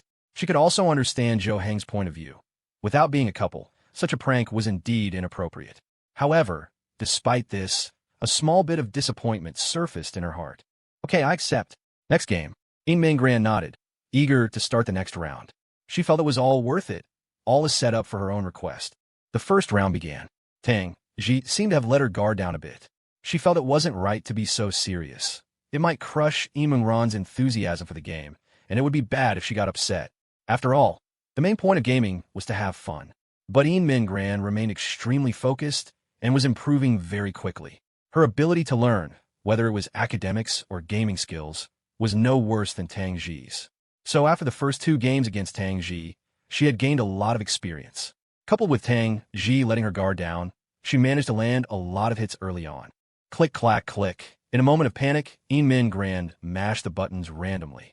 Instantly, her character's ultimate move was unleashed. It was clear Tang Xi hadn't expected this. Caught completely off guard, she was hit by the ultimate, and her health bar instantly emptied. Yay! A sweet smile bloomed on Eamingron's face as she let out a happy cheer. Although she didn't know how she did it, she had actually won. She had won against Tang Xi for the first time. Tang Xi realized something was wrong. If she lost the second round, she would lose the entire game. Seeing Eamingron's determination, willing to accept several penalties just to keep playing, she had a bad feeling. Her own penalty might be very severe. So for the second round, she rallied her spirits, no longer slacking, and gave Eamingron no openings. It was an almost crushing victory. That meant the third round was the decider. Eamingron could feel her heart pounding, her hands trembling slightly with nervousness. This was the closest she had ever been to victory. If she missed this chance, she might not get another. The round began. She initiated the attack. She knew her win in the first round was pure luck, but to win this one, luck probably wouldn't be enough. So her idea was to get a slight advantage first, then stall for time. When time ran out, as long as she had more health than Tang Xi, she would win. In the tense and exciting exchange, Eamingron gained a slight advantage, then quickly retreated and began to defend and stall. Tang Xi realized what she was trying to do and didn't let her have her way, using some unblockable attacks. Eamingron didn't panic. She knew Tang Xi wouldn't be easy to deal with. The main thing now was to lose as little health as possible and go all in when time was almost up. 24, 23, 22-inch Eamingron counted down in her mind. In the last 10 seconds or so, she stopped defending and started attacking, her fingers pressing the buttons at lightning speed. Click! At that moment, the front door opened. Zhou Heng walked in from outside, carrying the groceries he'd bought. "I'm back." In that instant, Tang Xi glanced at Zhou Heng, her concentration broken, and Eamingron seized the opportunity in that brief half-second to land one more hit. "Time's up, yay! I won." Eamingron jumped up excitedly. Her heart had been about to leap out of her chest, because it was almost impossible to tell whose health bar was fuller. But thankfully, Lady Luck was on her side. She had won by an extremely narrow margin. Zhou Heng froze, not understanding what Eamingron was cheering about. Why was she so excited? Was she such a big gamer? He hadn't noticed before. So happy just from winning? I actually lost. This sucks. Tang Xi leaned back on the sofa, head tilted up, looking helpless. If she hadn't intentionally gone easy in the first round, she wouldn't have lost. The main reason was she was too embarrassed to keep winning against Eamingron, afraid she'd get upset while playing. But it was clear she didn't understand Eamingron. Eamingron had already secretly decided that even if she kept losing, she would not give up. She had to win one game. "All right, name your penalty." Seeing Eamingron so happy, Tang Xi's own mood wasn't too bad. This was what she considered the point of gaming. As long as you were happy, winning or losing sometimes wasn't that important. Penalty. Hearing that, Zhou Heng put the things down on the table and walked into the living room.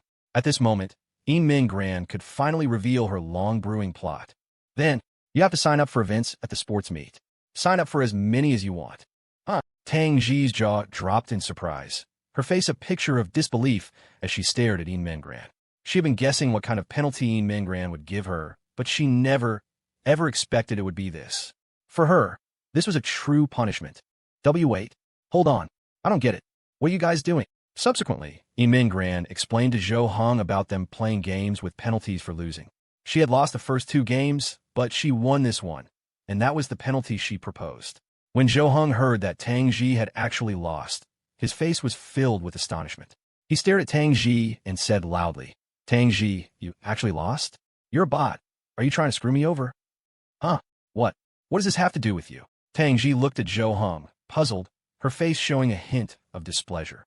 Zhou Heng, on the other hand, looked completely helpless, covering his forehead with his hand. He knew exactly why Eamingron had made such a request. It was because of his bet with her. He had said it himself. If Tang Xi signed up, he would sign up. Eamingron was ecstatic. She looked at Tang Xi and asked expectantly, "Are you willing to accept?" She knew that for the first two penalties, Tang Xi hadn't been serious, probably thinking it was all just for fun. But now that she had dropped this bombshell, Tang Xi was completely stunned. Tang Xi glanced at her, clicked her tongue, and muttered, "If I had known you were playing for such high stakes, I would have made my penalty for you much harder." "Well, it's okay, you can refuse. After all, the penalties you gave me weren't nearly as serious as this one." Eamingron started to feel a bit embarrassed herself. After all, what they had proposed and what she had proposed were on completely different levels. It was as if they were just playing around, and she had taken it seriously. It really wasn't right. She hoped Tang Xi would participate, but she was also considering it from the class's perspective. From friend perspective, she didn't actually want to make things difficult for Tang Xi and Zhao Hong. If they were dead set against participating, she certainly couldn't force them. This was supposed to be a voluntary sign-up after all. Tang Xi waved her hand and said, "No need. I accept. I'll do what I said." MHM. While some were happy, others were distraught. Min Gran smiled and nodded, while Zhao Hong dropped into a squat, clutching his head, looking like he couldn't accept it. "Hey, what's wrong with you?" Tang Xi sensed something was off and poked him with her hand. Zhao Hong didn't reply. Instead, Min Gran explained the situation to Tang Xi. She told her about the bet she had made with Zhao Hong, which meant that Zhao Hong also had to sign up for the sports meet. It was clear he never expected Tang Xi to sign up in this manner, and thus he never expected that he would have to participate either. Oh, so that means he has to sign up too. After hearing the explanation, Tang Xi's eyebrows shot up, and she immediately became interested, a cunning smile playing on her lips. "Yes, that's more like it. That makes me feel much better." Tang Xi nodded in satisfaction. The thing that had bothered her the most was the thought of being laughed at by Zhao Hong. If she performed poorly, he would mock her. But now it was fine. Zhao Hong had to participate too, so that unpleasant situation no longer existed, which made it much more acceptable to her. So what was the penalty you gave her?" Zhao Hong asked Tang Xi. Since she lost the third game, what are the penalties for Min Gran in the first two? Tang Xi and Min Gran exchanged a look. Then, Tang Xi gave her a meaningful glance, and Min Gran immediately understood that it was time to carry out her penalty. She walked over to Zhao Hong. While he was in a state of complete bewilderment, she slowly took his hand, bent down, and her rosy, yet slightly pale, tightly pressed lips gently kissed the back of his hand. Zhao Hong stood there completely dazed. He didn't understand what was happening. Was this some ancient ritual, or were they mimicking the way foreigners greet each other? After Min Gran lifted her head, her cheeks were slightly flushed. She said to Zhao Hong in a small voice, "Sorry, this was my penalty." Zhao Hong froze for a moment. Once he understood, he glanced at Tang Xi, who was standing nearby. Tang Xi shrugged, showing an innocent smile, but her eyes were observing Zhao Hong's expression. She knew what Zhao Hong couldn't tolerate. This level of prank wouldn't make him angry, but she still had to watch his reaction carefully. Although she often bickered with him, it was because she knew he didn't care. But if she really made Zhao Hong angry, she would be quite scared. Min Gran had achieved her goal. She said, "I'll go make lunch. You guys play." With that, she immediately fled to the kitchen. She had used this method to force Zhao Hong and Tang Xi on her pirate ship, and she was afraid she might suffer retaliation. After escaping to the kitchen, she began to reflect, thinking to herself what a despicable person she was. But at this moment, in the minds of Zhao Hong and Tang Xi, there was no dissatisfaction with Min Gran at all. After all, they had agreed to the penalty, and they had made the bet themselves. If they were to blame anyone, it would only be themselves for being too rash. There was not a single bit of blame for Min Gran. Forget it. Since we've already promised her, and it's the last sports meet of high school anyway, it's fine to just play around a bit. Zhao Hong sat on the sofa, crossed his legs, and muttered, but in reality, this was just a way to console himself. Yeah, let's just think about what events to sign up for. She didn't say how many, right? So does that mean signing up for just one is enough? I don't know. Zhao Hong and Tang Xi looked towards Min Gran in the kitchen, whispering to each other. Although they had accepted signing up, they hadn't agreed on how many events. If it was just one, that would be fine. It wouldn't be a big deal for them. What are you planning to sign up for? Shot put, of course. Short distance running is also fine. Forget long distance. Let the sports students have that. Hearing Zhao Hong, Tang Xi nodded and said in a low voice, "Big muscles, poor stamina, right? It's true, for a muscle-bound guy like you. Making you run long distance would be too much. But I can do it. I'll sign up for long distance then." Zhao Hong slowly turned his head, his brow furrowed, and said, "What do you mean? I can't run long distance? Let me tell you, I can run too. I do cardio regularly, and I train my legs often. I'm not doing long distance just to give those track and field students a chance to shine, you know? If I competed, they wouldn't stand a chance." Zhao Hong lifted his pant leg, revealing his leg. When he tensed the muscle, it looked like pulled threads, the lines incredibly clear and powerful. Tang Xi put on an innocent look and said, "But do you remember that time we ran a marathon, and you stopped halfway? That was because I had low blood sugar. You get it? It wasn't because I couldn't run." Tang Xi took out a lollipop, placed it in Zhou Heng's palm, and then a meaningful smile appeared on her face. Oh, I see. Then this time, you can eat your candy and watch me run. Zhou Heng's eyes widened in disbelief. He then raised his hand, pointing at Tang Xi with the lollipop, and said, I'm definitely signing up for long distance. 1,500 meters, all right? You just watch. If I don't get first place, I'll dismantle all the equipment on my account. Tang Xi took the lollipop, tore off the wrapper, and stuck it directly into Zhou Heng's mouth. Bro, seriously, don't push yourself. Really, I'm not saying you can't do it, but that's just how it is. You have big muscles, so your consumption is definitely higher. Why should you be a master of both strength and speed? Just stick to throwing the shot put. Don't even touch long distance. You. Zhou Heng was momentarily speechless, the anger in his heart rising another notch. The next second, he calmed down, slowly spoke in a strange tone, and said, You're right. At least with the shot put, I can guarantee a win. You can't guarantee a win in long distance. Don't come crying when you lose. I won't be able to explain it to my aunt. Tang Xi's expression changed. She crossed her arms and complained, Zhou Heng, you only beat me in basketball once when we were kids. Do you have to bring it up until now? Then why do you keep challenging me? You know you can't win. I don't want to bring it up either, but you just won't admit defeat. Zhou Heng spread his hands, looking particularly smug, as if he had won the verbal battle. Tang Xi immediately stood up from the sofa, staring at Zhou Heng with a slight frown, and said in a low voice, Fine. I'll sign up for 2 events and win 2 gold medals. Let's see how smug you are then. TCH, you're kidding. I'll sign up for 3. I'll do 4. Besides signing up for events, I'll also perform a talent at the opening ceremony. How about that? Oomph. You think you're the only one who can perform? The art awards I've won since I was a child are more than the achievements you've gotten in your games. Now you're just bragging. Mingran was busy with the meal in the kitchen, unaware of what was happening in the living room. The sound of the range hood prevented her from hearing the voices. When she finished cooking and brought the dishes out, she called for the 2 to eat. All right, come and eat. When Mingran looked into the living room, she found Zhou Heng and Tang Xi standing face to face like enemies in a standoff, their faces stern, their eyes sharp. You, what are you guys doing? Mingran thought Zhou Heng and Tang Xi had gotten into a fight. She quickly walked over, standing between them, but didn't dare get too close. After all, if these two really had a fight, she wouldn't be much help in mediating. Zhou Heng suddenly turned to look at Mingran and said, Mingran, for the men's division of the sports meet, sign me up for as many events as the schedule allows. Same for me. And by the way, can you ask the school if I can participate in the men's events? I want to personally win a match against a certain someone and let him know that being good at basketball doesn't mean you're an all-around athlete. What are you two? Mingran stood between them, completely stunned. What was wrong with these two? She was already content with having cleverly gotten them to sign up. She was thinking they would each sign up for 1 event, which would mean at least 2 gold medals, and that would be enough. But in the time it took her to cook a meal, they seemed to have gotten into a rivalry?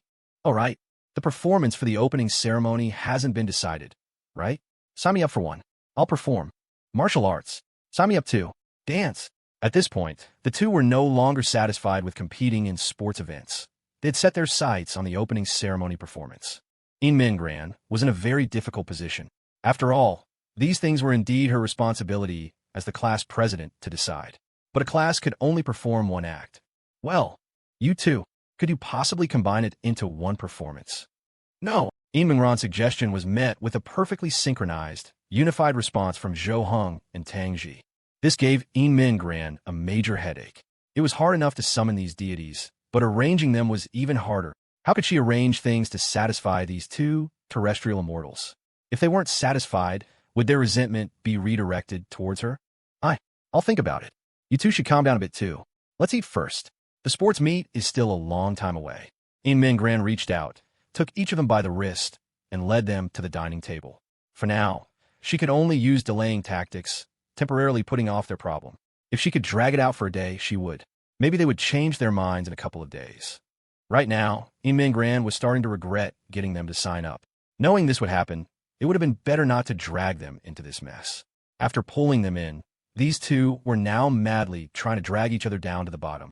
All right, the two nodded in agreement and sat down at the dining table. Tang Xi picked up her chopsticks, looked at Zhou Heng, and asked softly, By the way, I'm craving that eggplant dish you make. When are you going to make it for me again? Next time. I forgot to buy it this time. Or, I'll make it for you when I go to your place next weekend. Min Gran stood by the dining table, watching the two of them become friends again in a second. She was petrified, standing there motionless. She was still worrying about how to be a peacemaker and persuade them not to be angry. But how did they change their expressions so quickly? In the next second, they were friends again? You guys, how? Aren't you angry anymore? Tang Xi and Zhou Hong looked up at Min Gran and said, we're just like this. We keep things separate. We don't let our emotions from one thing carry over to another. Since we've decided not to think about that matter for now, we just act as we normally would. And we weren't angry, just our usual bickering, competing with each other. It didn't reach the level of a real fight. Oh, so that's how it is.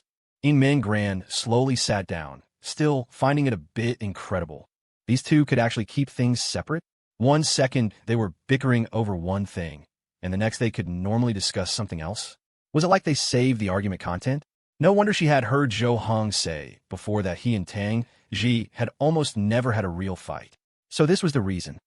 Tang Xi took a bite of food, her eyes lit up, and she looked at Min Gran and said, your cooking is really good. It feels almost as good as Zhou Hang's. Not at all. I'm not as good as Zhou Hong, but I'm glad you like it. As the three of them were eating, someone's phone suddenly rang. Min Gran froze because she recognized the ringtone as her own. She quickly took out her phone. A video call request popped up on the screen.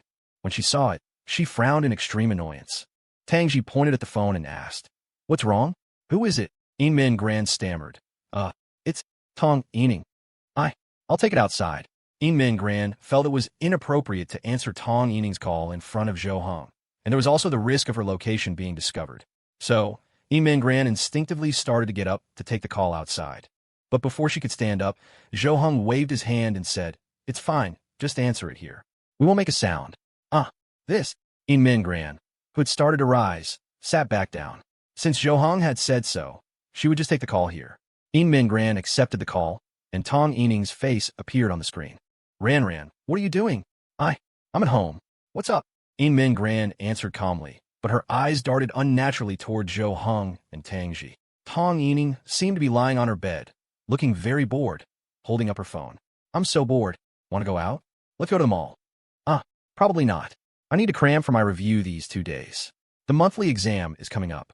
No way. You still need a review? You're such a tryhard. What are people like us supposed to do? Of course I have to review. It's not like I have a photographic memory. By the way, let me tell you, yesterday after school, there was a pervert in our class. I don't know what he was trying to do to me. It was so scary. I feel like if Tian Run hadn't been there, I would have been in big trouble. A pervert? Who? Calling you? Ahem. Hearing Tong Ening say this name, Zhou Hong, who was eating, almost choked on his rice. He didn't know why, but he really wanted to laugh. What was that sound? Do you have a pig at your house? Zhou Hong narrowed his eyes, his eyebrows knitting together. That was me. I just burped. Min Gran bit her lip and quickly explained. She didn't want Tong Ening to find out she was with Zhou Hong. If that happened, Tong Ening ending their friendship and fighting with her would be a small matter. What if she started spreading rumors and it affected Zhou Hong? Then Zhou Hong would blame her, and she would have no choice but to leave. By the way, about that Tang Xi, what's her deal? Zhou Hong and I were still talking, and she just came over and dragged him away without a word. Do you think she sensed what I was trying to do? I don't know. Min Gran subconsciously glanced at Tang Xi and saw that her expression hadn't changed. She was still eating quietly, as if she didn't care at all what Tong Ening was saying. She's so annoying. No wonder no one hangs out with her. She looks like the type of woman who's really scheming. What? You were exaggerating. I think she's quite nice. Min Gran quickly moved the camera away, her eyes wide with embarrassment as she looked at Tang Xi. This Tong Ening really had no filter. Tang Xi was right here. Tang Xi's movements paused for a moment, and her brow furrowed slightly, but she still didn't have much of a reaction. Min Gran couldn't help but admire her. Tang Xi was truly able to keep her composure, and she really didn't care about others' gossip. If someone had said that about her, and she had heard it, she felt like she would have burst into tears the next second. Nice? Don't be ridiculous, Ran. Didn't you see how she was when she played basketball? She was showing off her arms and legs, doing it on purpose, trying to be seductive, making Zhou Hong and those other boys fall head over heels for her. That's enough. Stop talking about her. Tong. It's not good to talk bad about people behind their backs. And I don't agree with your opinion of Tang Xi at all. Min Gran quickly cut her off, her voice rising several octaves, her eyes darting around. She felt cold sweat trickling down, because she could already see a flash of cold, sharp light in Tang Xi's eyes. She now truly regretted taking this call in the house. Okay, let's not talk about her. Let's talk about Zhou Hong. What do you think he's up to? Is he playing hard to get with me? Tong, I advise you, stop pestering Zhou Hong. You two are really not suitable for each other. Talking about Zhou Hong, Mingran remembered that he had asked for her help in persuading Tong Ening to stop bothering him. And she had sworn that as long as she was here, she would absolutely not let Tong Ening pester Zhou Hong anymore. No way. I just want to be with him. Quick, help me think of a plan. Tong Ening started rolling around on her bed, holding her phone and whining at Mingran on the other side. Mingran was at her wit's end. When he was chasing you for 2 years, if you had just agreed once, would you be having this problem now? You had to wait until his patience ran out, until he no longer had feelings for you, to try and win him back. Who could win someone back like that? And now she was asking her to think of a plan? She was currently being kept by Zhou Hong. What kind of plan could she possibly think of? Tong, you really should stop pestering him. Consider other people. If all else fails, that Kong you get to know him. Maybe he's a good person. As soon as Mingran finished speaking, Tang Xi, who was next to her, started to stifle her laughter, covering her mouth, her cheeks turning red. She was about to burst out laughing at Mingran's words. For this move, she would definitely give full marks. Don't joke with me, Ran. Hey, what do you think of this idea? Right now, Zhou Hong definitely thinks he's popular and that people like him. So he's gotten arrogant. So if I just pull him down, wouldn't that solve it? What? What do you mean? I can spread some rumors to ruin his reputation. That way, no one will talk to him anymore. When he's at his most helpless, I'll appear. I guarantee that at that moment, I'll be like an angel to him. It's definitely feasible. You want to spread rumors about Zhou Hong and ruin his reputation? What are you thinking? When did your heart become so dirty? Mingran's expression turned serious, and a trace of anger even appeared in her eyes. Tong Ening didn't know Mingran's position at this moment. For Mingran, Zhou Hong's existence was incomparable to anyone else. He had saved her, given her everything she had now. He was nothing short of a lifesaver. And now her friend was saying she wanted to use such a dirty, shameless method to treat her lifesaver. Just to be with him? She would absolutely not allow it. What's the big deal? Anyway, only you and I will know. No one else will. To be honest, you're the only one I can trust right now. I don't even dare to trust Tianran. And this method is definitely feasible. Zhou Hong might have brawn, but he's simple-minded and foolish. He'll definitely not know it was my plan. Tong Ening, I was so wrong about you. If you dare to do that, we're done. And don't you dare speak ill of Zhou Hong in front of me. Beep.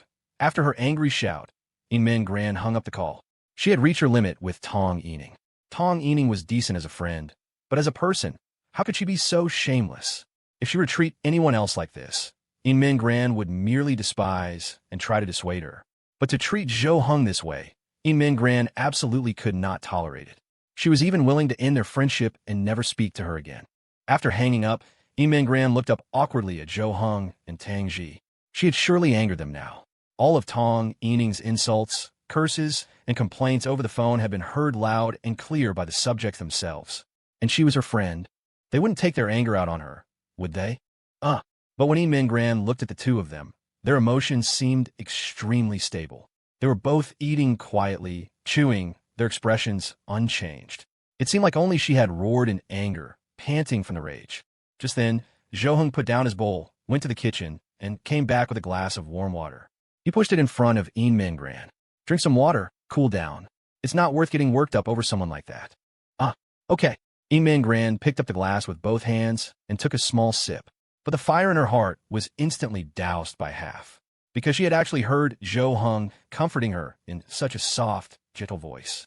She had originally intended to comfort Zhou Hong, to tell him not to be angry, but how? Had he ended up comforting her instead?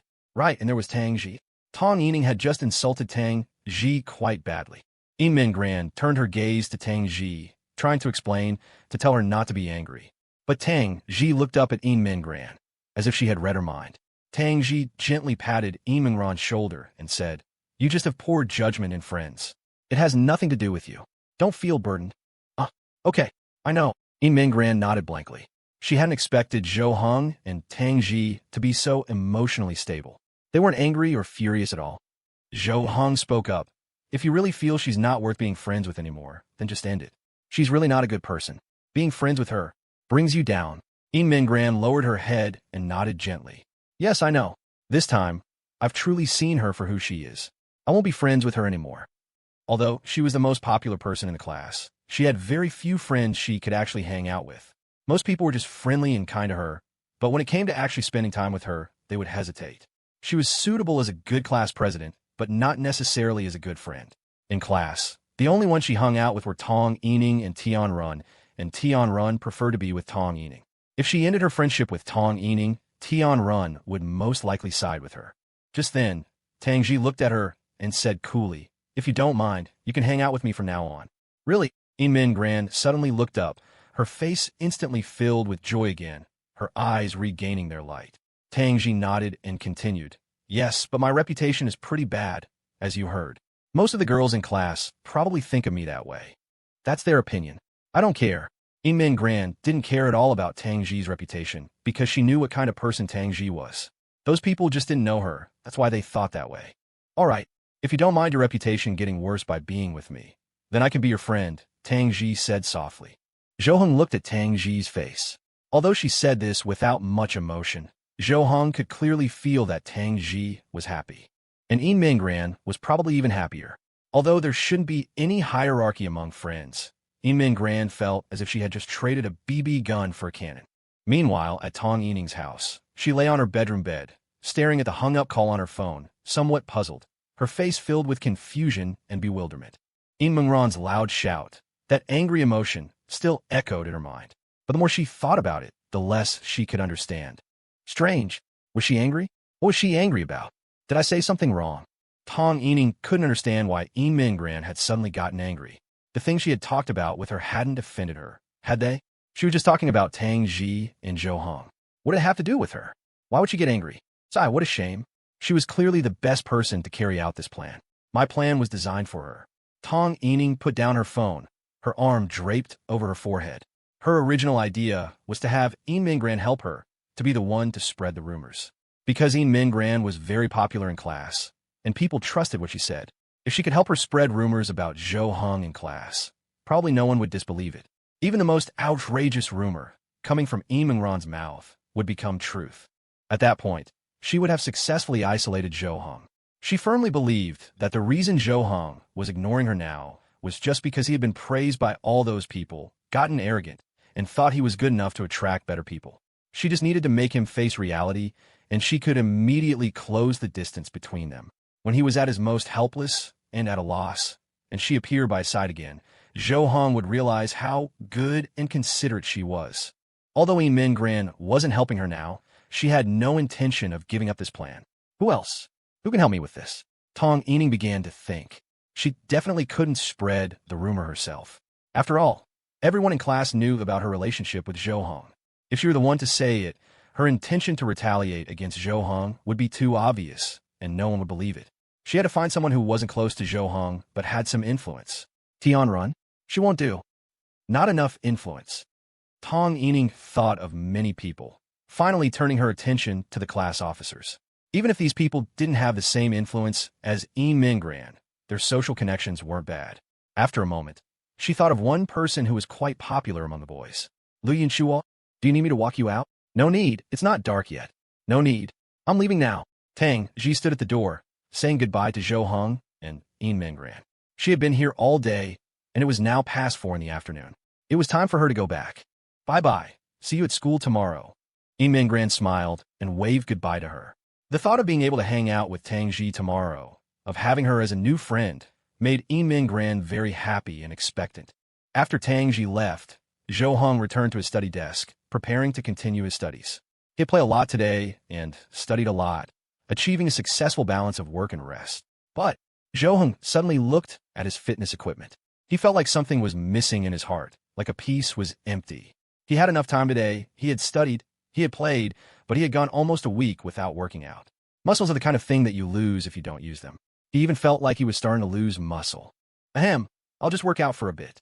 Zhou Heng stood up and walked over, preparing to train for an hour or two. Mingran came out of the kitchen with a plate of washed fruit, just about to tutor Zhou Heng when she saw him standing in the workout area, warming up. Yeah, Ron's eyes widened. Her interest suddenly piqued. She sat down quietly, preparing to watch how Zhou Heng worked out. It was the first time she had seen it. She was very curious to know what kind of exercise regimen was required to maintain a physique like Zhou Heng's. After warming up, Zhou Heng picked up the 2 dumbbells. Seeing how easily he lifted them left Gran a bit stunned. She remembered how she had almost died of exhaustion just moving those 2 dumbbells when she was cleaning the room. But now, seeing Zhou Heng lift them, why did it look so easy? Each one had to be around 30 kilograms, right? Then, Gran watched as Zhou Heng began his workout. First, he trained his chest. The way his powerful chest muscles flexed with each bench press left Ron's eyes wide. For a moment, she even thought about how, back in middle school, she used to tell her friend she didn't like muscular guys, that she found the pale, clean, tall, and thin type more attractive. But thinking about it now, she realized she had been quite pretentious back then. Now, seeing a body like Zhou Heng's made Ron's little heart go thump, thump. Boom. After finishing his chest workout, he stood up, put down the dumbbells, his forehead already beaded with sweat, his body also sweating, soaking the collar of his shirt. His attention was solely on his workout, completely oblivious to Gran watching him. For a moment, he even forgot that Gran was in the house.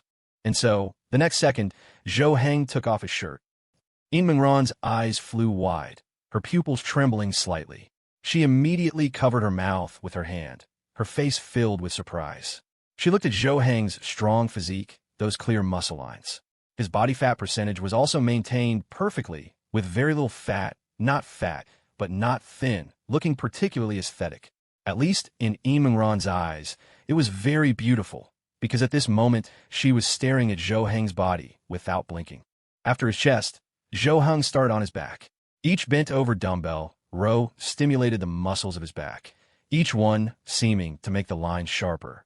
And Zhou Heng happened to have his back to Gran, and she saw every single movement clearly. For a time, she was so mesmerized she didn't know what to do, just sitting there, watching silently. Shoulders, abs, arms, after every part was trained, Zhou Heng finally put down the dumbbells. He was now drenched in sweat, but this feeling of a good, hard workout made him feel particularly refreshed. He had been studying constantly recently, and his shoulders and back were particularly sore, feeling like he was about to hunch over. This one workout made his body feel much more comfortable. When Zhou Heng turned around, he finally realized Gran was sitting there, and at this moment, she was staring at his body. Gran also came back to her senses, not expecting that she had unconsciously stared until Zhou Heng finished his workout. She quickly turned her head, her face flushed red, pretending she had just accidentally seen him. After resting for a while, Zhou Heng went to take a shower to wash off the sweat. At this time, Gran went to Zhou Heng's workout area, put the equipment back in its original place, and tidied up a bit. Even the floor was covered in Zhou Heng's sweat. Seeing this, Gran was particularly impressed by Zhou Heng. To be able to squeeze in time to seriously work out under such high academic pressure, this body was what he deserved. After tidying up, Gran stared at the other equipment, the stationary bike, the treadmill, etc. She should be able to use these. She was thinking, should she also start exercising and working out? Because today she had seen what was usually hidden under Tang Xi's school uniform. Her firm skin, the curves of her body. It was something she was very envious of. It was the result of exercise, and it was also very beautiful. Now that she had become friends with Tang Xi, she should probably try to cater to her interests, right? Whether it was playing games or exercising, she should try. Otherwise, if Tang Xi invited her to play a game or go play basketball or do some exercise in the future, and she couldn't keep up at all, she would definitely regret not having trained properly. And Zhou Heng had also said that spending a lot of time with Tang Xi would hurt one's self-confidence because she was so good at everything. So she definitely had to work harder, at least to be like Zhou Heng, to be better than Tang Xi in at least 1 or 2 areas. That way, she wouldn't be looked down upon, right? I wonder, what kind of girls Zhou Heng likes? Does he like the sporty type, or does he prefer the more artistic type? Gran stepped onto the treadmill, muttering to herself. She tried to find some attractive quality in Tong Ening that had drawn Zhou Heng in, but she couldn't seem to find any.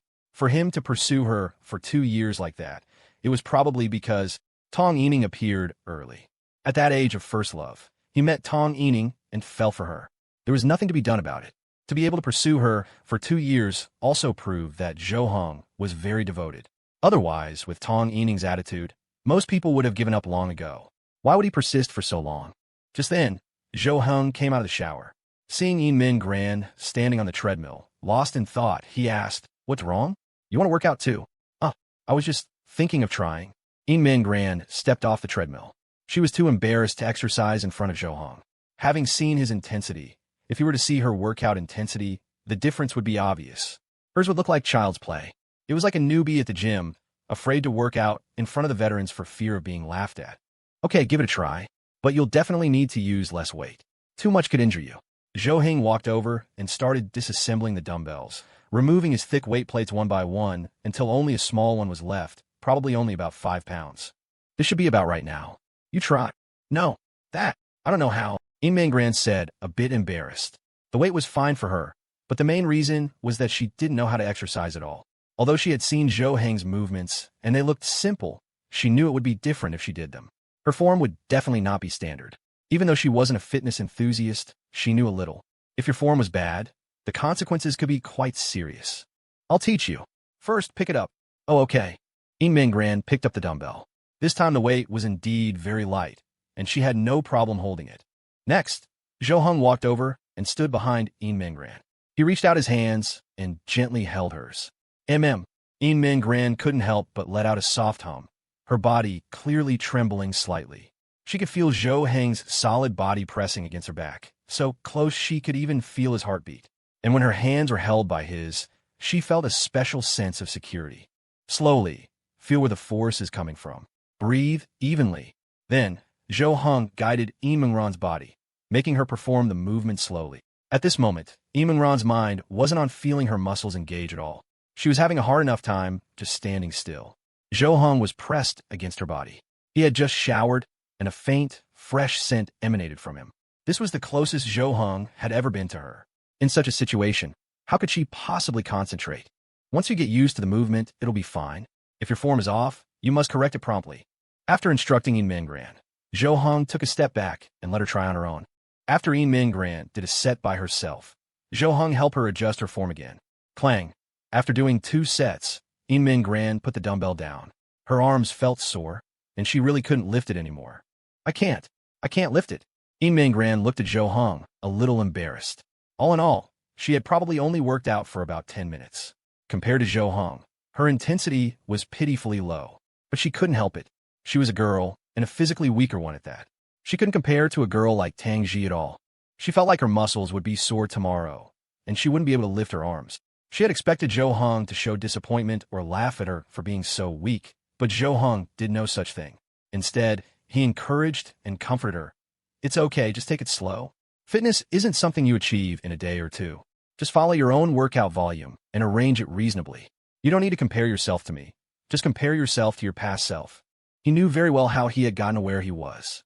No one is born strong, so laughing at others was undoubtedly laughing at one's former self.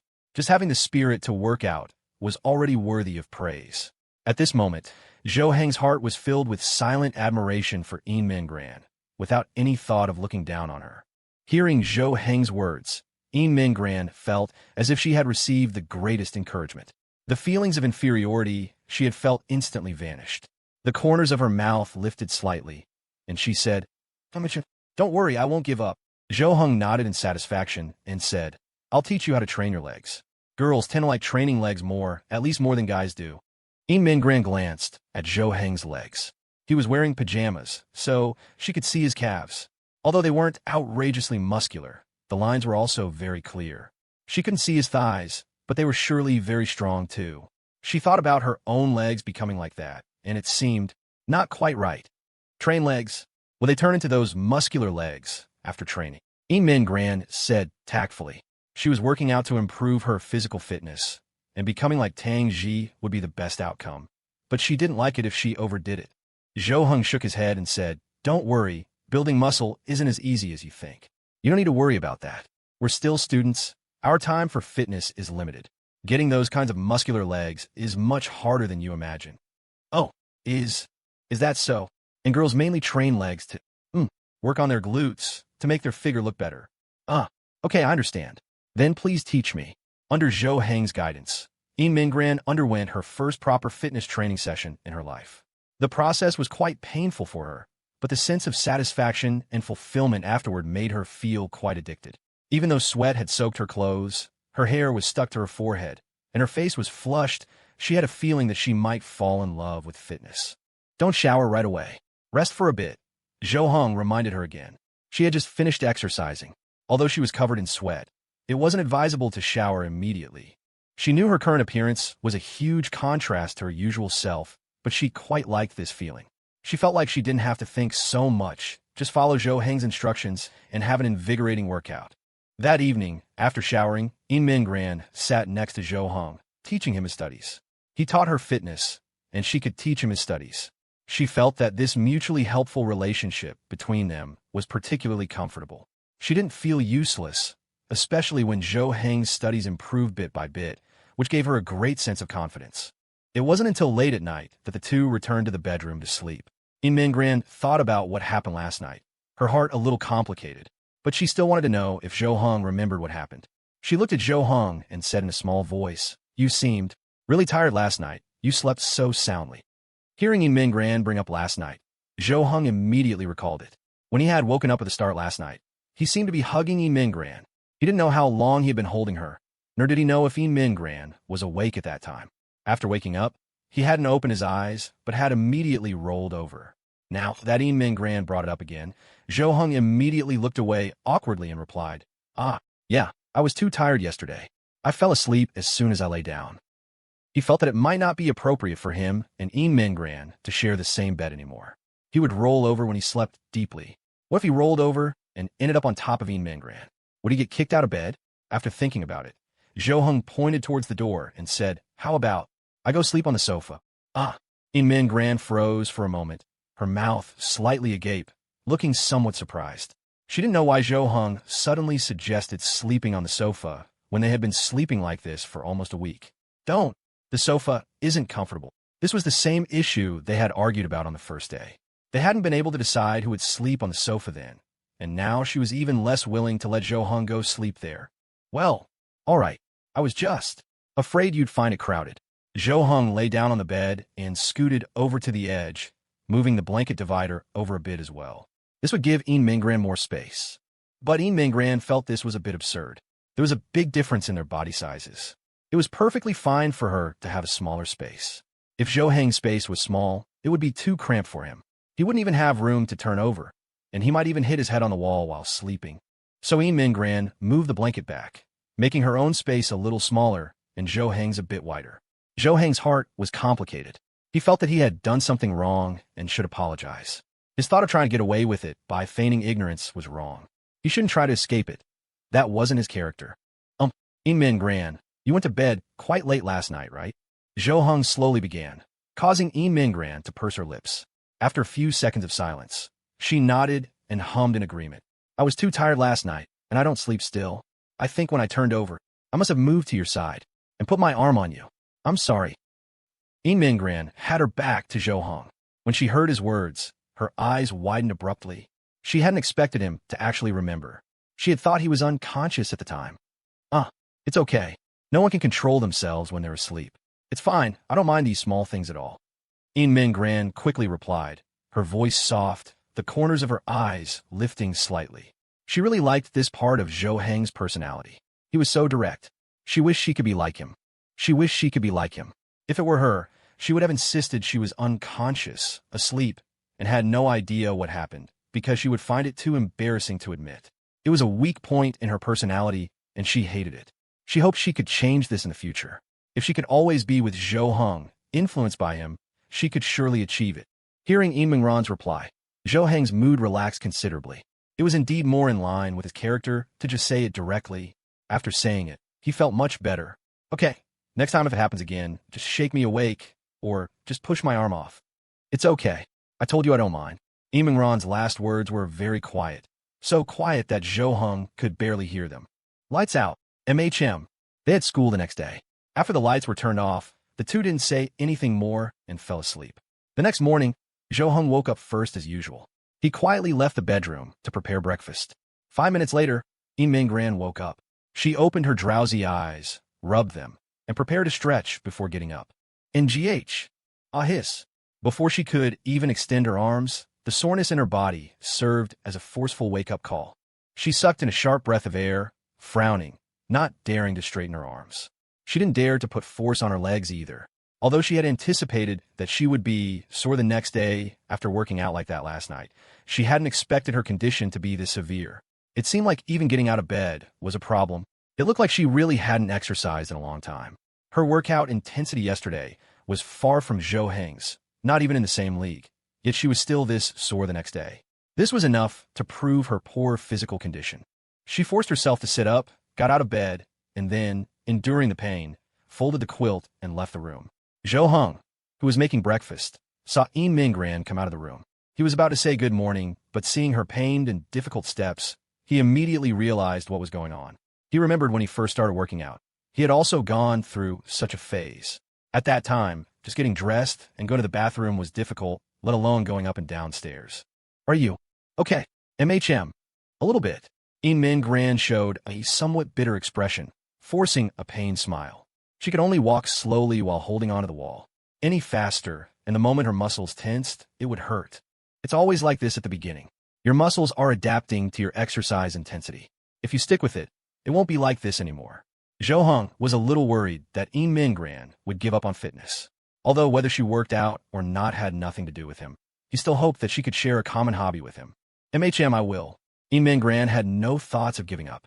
The thought that if she gave up, she would have to endure this kind of pain again the next time she exercised completely erased any idea of quitting. Mingran went to the bathroom to wash up, then came out to eat breakfast. After packing her things, she prepared to go to school with Zhou Heng. She had put the gift from Lu Yunhua in her school bag, ready to return it at school. And she also had to fulfill the penalty Tang Xi had set for her yesterday, to say I don't like you, to Lu Yunhua. For her, this wasn't a punishment at all, just stating her true feelings. She should have done it long ago. It was only because her personality was weaker that she had always pretended not to know or understand. Now, she was determined to change herself, and this was the first step. Mingran wanted to put on her backpack, but the muscle soreness turned this trivial task into a difficult challenge. In the end, she was even showing a pained expression, but still hadn't managed to get on. Just then, Zhou Heng suddenly walked over, reached out, and took Mingran's bag. I'll carry it for you. It's fine, I'll do it myself. Don't force yourself. I can understand how much pain you're in right now. Zhou Heng, carrying Mingran's bag, walked straight out the door, giving Mingran no room to object. Mingran wanted to say something more, but seeing that Zhou Heng had already left, she retracted her outstretched hand. A slight arc formed at the corners of her pursed lips, and then she walked out, steadying herself against the wall. On the way to school, Zhou Heng didn't walk very fast, staying right by Mingran's side. He was afraid she might fall mid-step and then possibly not be able to get back up. Mingran was also quite careful, walking very cautiously, afraid of tripping over something or misstepping. If that happened, her legs wouldn't be able to support her, and she would definitely fall. Fortunately, they finally arrived at school safely. Holding the handrail, she went up the stairs step by step. Going up was actually okay. Mingran was more worried about coming down the stairs, as that would be the most painful. As the two of them walked down the corridor, they saw Tang Xi ahead, who had also just arrived. Mingran quickly called out to her, Tang Xi. Tang Xi stopped and turned her head, seeing Zhou Heng and Mingran behind her. But she found Mingran's state a bit odd. Zhou Heng was carrying her bag, and she was walking as if she couldn't lift her legs, even steadying herself against the wall. What happened to you? Tang Xi came to Mingran's side and asked, puzzled. Mingran glanced up at Zhou Heng and said in a small voice, I exercised a little last night, and now I'm like this. Oh, Tang Xi was suddenly taken aback, her eyes widening in astonishment as she looked at Mingran and Zhou Heng. An image instantly flashed in her mind, a very intense, hormone-fueled scene. You two didn't. It was proper exercise. Before Tang Xi could finish her sentence, Zhou Heng cut her off, as if he knew exactly what she was about to say. The image in Tang Xi's mind instantly vanished. She pointed at Zhou Heng and asked Mingran, Don't tell me you had him train you? You can't handle his workout intensity. I trained with him once, and I was sore for 3 days. No, compared to his intensity, it was nothing. Mingran answered, a little embarrassed. At the same time, she was shocked by what Tang Xi had just said. Even though Tang Xi said she was sore for 3 days, she had actually trained with Zhou Heng once. with his level of intensity? And she managed to get through it?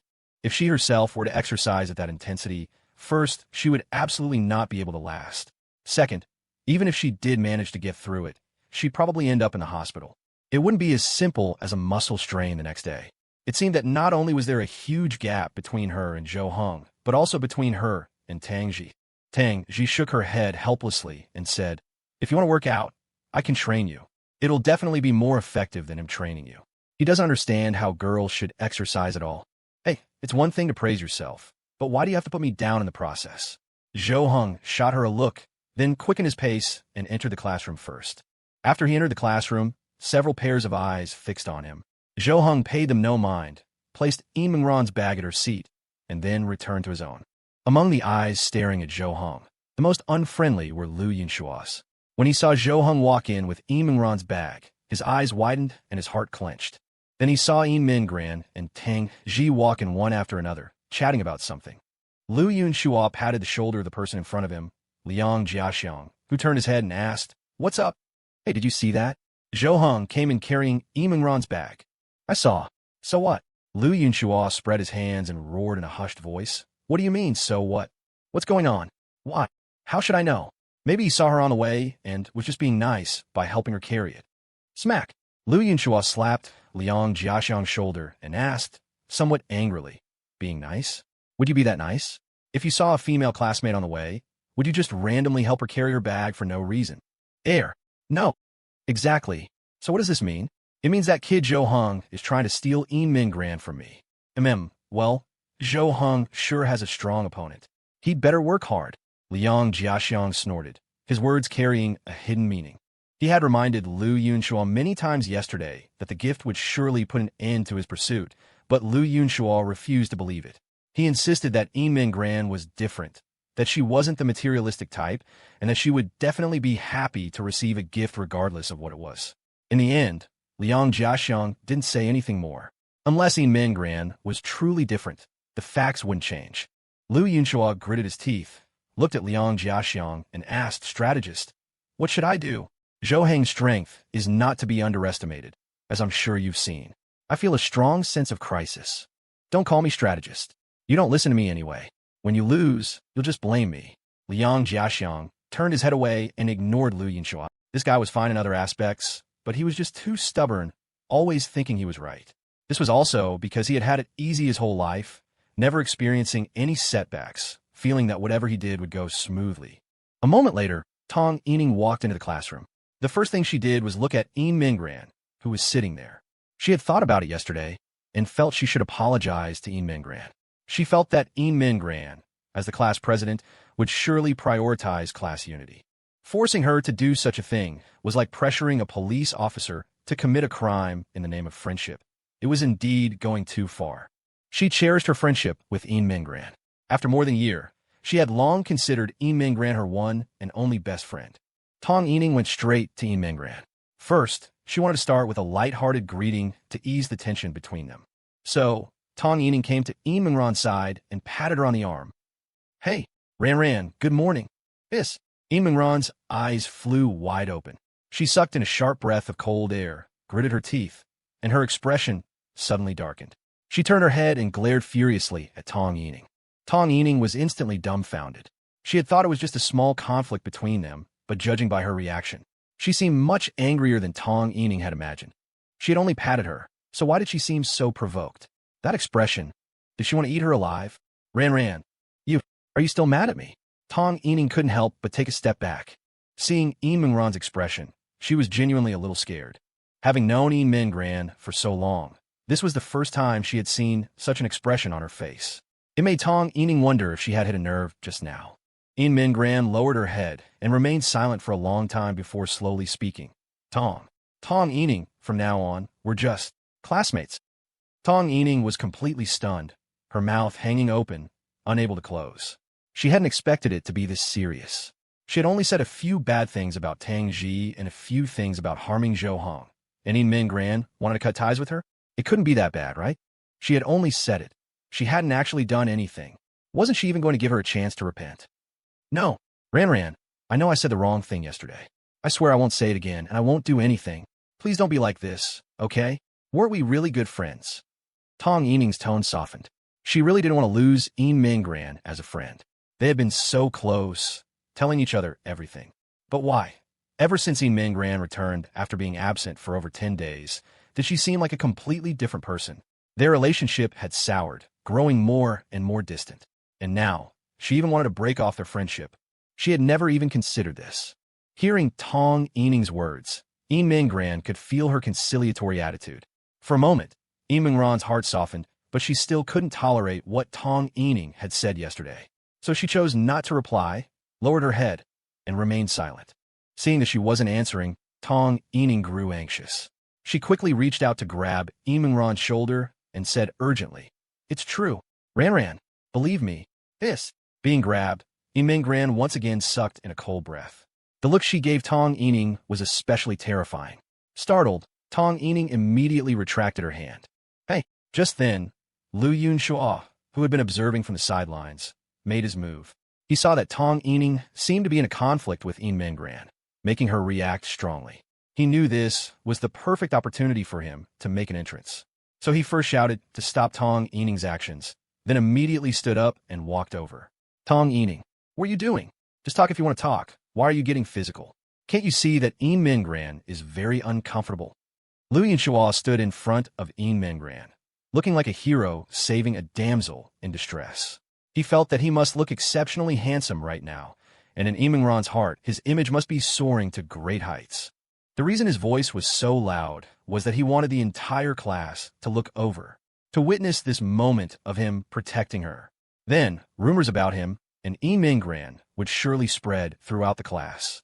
They might even start shipping them as a couple. Wouldn't getting together be a matter of course then? Lu Yunshua's move stunned both Mingran and Tong Ening, and in fact the entire class. Liang Jiaxiang even covered his ears with his hands, lowered his head, and shut off his senses of hearing and sight, because he couldn't watch something so stupid and embarrassing. Watching it might even give him hives. He truly wished reality had a 2x speed button so he could get past this awkward event faster. Everyone present thought Lu Yunxua was already unbeatable, but they didn't expect someone to be even bolder. About 5 seconds after Lu Yunxua finished speaking, another person stood up. Lu Yunxua, who do you think you're bullying? Did you ask me? Kong Yu seemed to be on the same wavelength as Lu Yunxua, feeling that this was the best time to step forward. So after Lu Yunxua yelled at Tong Ening, Kong Yu walked over and stood resolutely in front of Tong Ening. Now, it was Lu Yunshua's turn to be dumbfounded. He had even considered that Zhou Heng might step forward, but he never in a million years expected this guy to show up. He really hadn't anticipated this. Zhou Heng and Tang Xi sat in their seats, watching this farce with a look of bewilderment. Tang Xi lowered her voice and asked in Zhou Heng's ear, "What's going on?" "I don't know. Maybe they're acting in an idol drama. Should we help Mingran? She should be able to handle it." "Not for now." Zhou Heng shook his head. He and Tang Xi remained observers. They both knew Mingran wasn't in good physical shape right now. If these two boys started fighting, it would definitely affect Mingran, who was next to them. They could intervene then. The main reason was that they didn't want to step out under the entire class's gaze. They didn't have the thick skin of Lu Yunxua and Kong Yu. It was true they didn't care about others' opinions, but that didn't mean they could make a fool of themselves in front of everyone. Oh my God. Just then, Tian Run stepped into the classroom and saw that the whole room was silent, everyone's eyes fixed on the 4 people in front.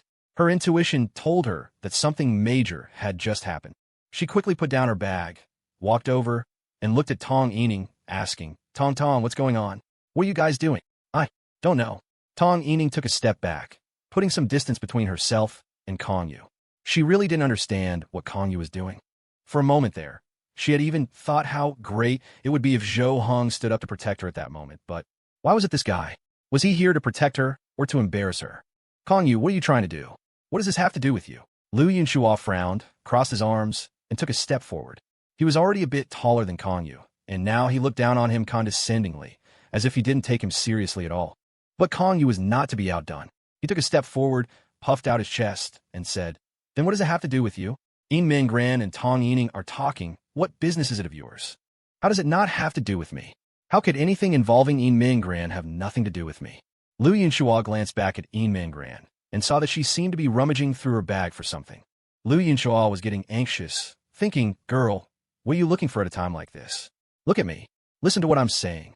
Was it easy for me to say these things in front of the whole class? Aren't you moved? Huh, you're just fantasizing, aren't you? You're always daydreaming. You've liked the class president for so long. Have you ever seen her pay you any attention? You're just deluding yourself. This has the least to do with you, you know? Calling you little brat? You must be fucking tired of living, huh? Liu Yunchua was so angry that he reached out and grabbed Kong Yu by the collar, his eyes glaring with hatred.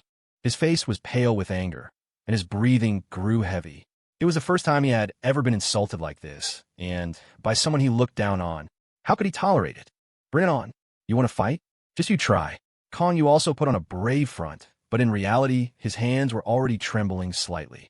Liu Yunchua was stronger and taller than him, but since he had already stepped forward and in front of Tong Ening no less, he couldn't back down, even if he was scared. Zhou Heng's eyes narrowed, just as he was about to stand up and intervene. Liu Yunchua. Just then, Yi Mingran's voice sounded, interrupting the two who were arguing. Hearing Yi Mingran call his name, Liu Yunchua immediately let go, turned around, and looked at Yi Mingran. What is it? What's the matter? Please speak. Liu Yunchua had a smile on his face, but when he saw what was in Yi Mingran's hand, the smile froze. In her hand, it seemed, was the gift he had given her yesterday. Yi Mingran endured the pain and slowly stood up. Then, she handed the gift in her hand to Liu Yunchua. Under the watchful eyes of the entire class, Yi Mingran, with a cold gaze, slowly spoke, her voice neither too loud nor too soft. Liu Yunchua, this is the gift you gave me yesterday. I'm returning it to you now. Also, please don't give me any more gifts in the future. I don't like you. Whoa. The entire room was instantly in an uproar. Most people's mouths fell open, their eyes wide. They hadn't expected to see such a show first thing in the morning. Almost the entire class knew Liu Yunchua liked Yi Mingran, and most had already mentally paired them up, thinking they would get together sooner or later. So when Yi Mingran said those words, they simply couldn't believe their ears, as if their worldview had just collapsed. After she finished speaking, Yi Mingran subconsciously glanced in Zhou Heng and Tang Xi's direction. Tang Xi secretly gave her a thumbs up, her face full of admiration. At this moment, Liu Yunchua looked as if his heart had stopped beating. He stood there motionless, not blinking, his mouth agape, his limbs stiff.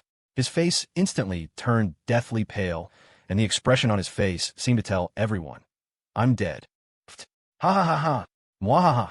The person laughing the loudest was Kong Yu. He laughed so hard his chest shook, leaving him breathless, clutching his stomach and slapping the desk. Just a moment ago, Liu Yunchua had been acting all cocky with him, playing the role of Yi Mingran's stalwart shield, and the next second, he was backstabbed by Yi Mingran. The crucial thing was, if Yi Mingran had said this to Liu Yunchua in private, it would have been fine. But she said it in front of the whole class. Now everyone knew. Liu Yunchua had completely lost face. Tang Xi nudged Zhou Heng with her elbow and whispered, this was my punishment for Yi Mingran. It was a bit hard on her, making her play the role of someone who burns bridges. If Liu Yunchua loses it in a bit and tries to do something to Yi Mingran, you go help her. Got it. Zhou Heng nodded in agreement. Even if Tang Xi hadn't said anything, he would have done it anyway. If Liu Yunchua became desperate and reckless, Yi Mingran would be in danger. Liang Jiaxiang couldn't sit still either. He stood up, walked out, and pulled Liu Yunchua back by the arm. Although he hadn't expected Yi Mingran's actions either, all in all, Liu Yunchua had brought this upon himself. It was wrong of him to follow her home yesterday. He had tried to stop him at the time, but he hadn't listened. There was nothing to be done about what happened now. Yi Mingran sat down, opened her book, and ignored everyone else's stares. She had done what she needed to do. The rest, she didn't care about, nor did she want to. Just then, the form teacher walked in. Kong Yu, what are you doing? What's so funny? Do you know it's morning self-study right now? Get out and stand in the hall. Gak. Kong Yu's laughter came to an abrupt halt. In that instant, he learned the meaning of extreme joy begets sorrow. The form teacher noticed that several people were standing around Yi Mingran, whose expression didn't look too good. She seemed to be in a very bad mood.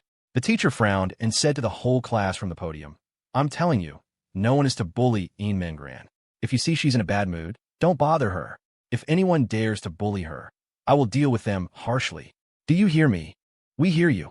The whole class replied in unison, inwardly marveling at how good Yi Mingran's relationship with the form teacher was.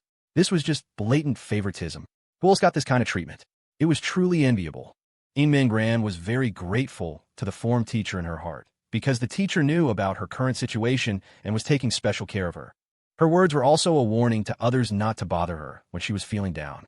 So Yi Mingran, as the class president, would be responsible and work for the good of the class to maintain their top ranking in the grade, even if it was just to repay the form teacher.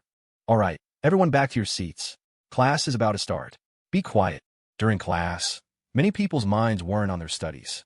Tong Ening would occasionally sneak glances at Mingran, her heart full of questions and worries. Her biggest worry was her relationship with Mingran and what to do now. As for Lu Yinshua, it went without saying. He stared at his desk in a daze the entire time, his mind a blank. He couldn't take in a single word of the lecture. Kong Yu was still being punished outside, forced to listen to the lesson from the doorway. After class, Mingran wanted to go to the bathroom, but her body, it was really difficult to move. Just trying to stand up after sitting down was incredibly hard. She felt like she needed a pair of crutches. She tried several times to stand up, but failed each time. Her arms had no strength, and her legs had even less. Just then, Tong Ening once again walked over and stood in front of Mingran. Ran, can we talk? I think there must still be a misunderstanding between us. Mingran was about to have a breakdown. She didn't want to deal with any misunderstandings right now. She needed to go to the bathroom. The girls' bathroom wasn't close to the classroom. A round trip took about 3 minutes. And in her current state, wouldn't a round trip take 5 minutes? She didn't have much time. Ran, don't ignore me. Tell me, what else are you angry at me about? How could Mingran explain the real situation? Besides, she didn't want to explain it now. Just then, a hand suddenly reached out, appearing in front of her. Tong Ening turned her head to look, and her eyes widened in disbelief. Tang Xi. Mingran also saw Tang Xi beside her.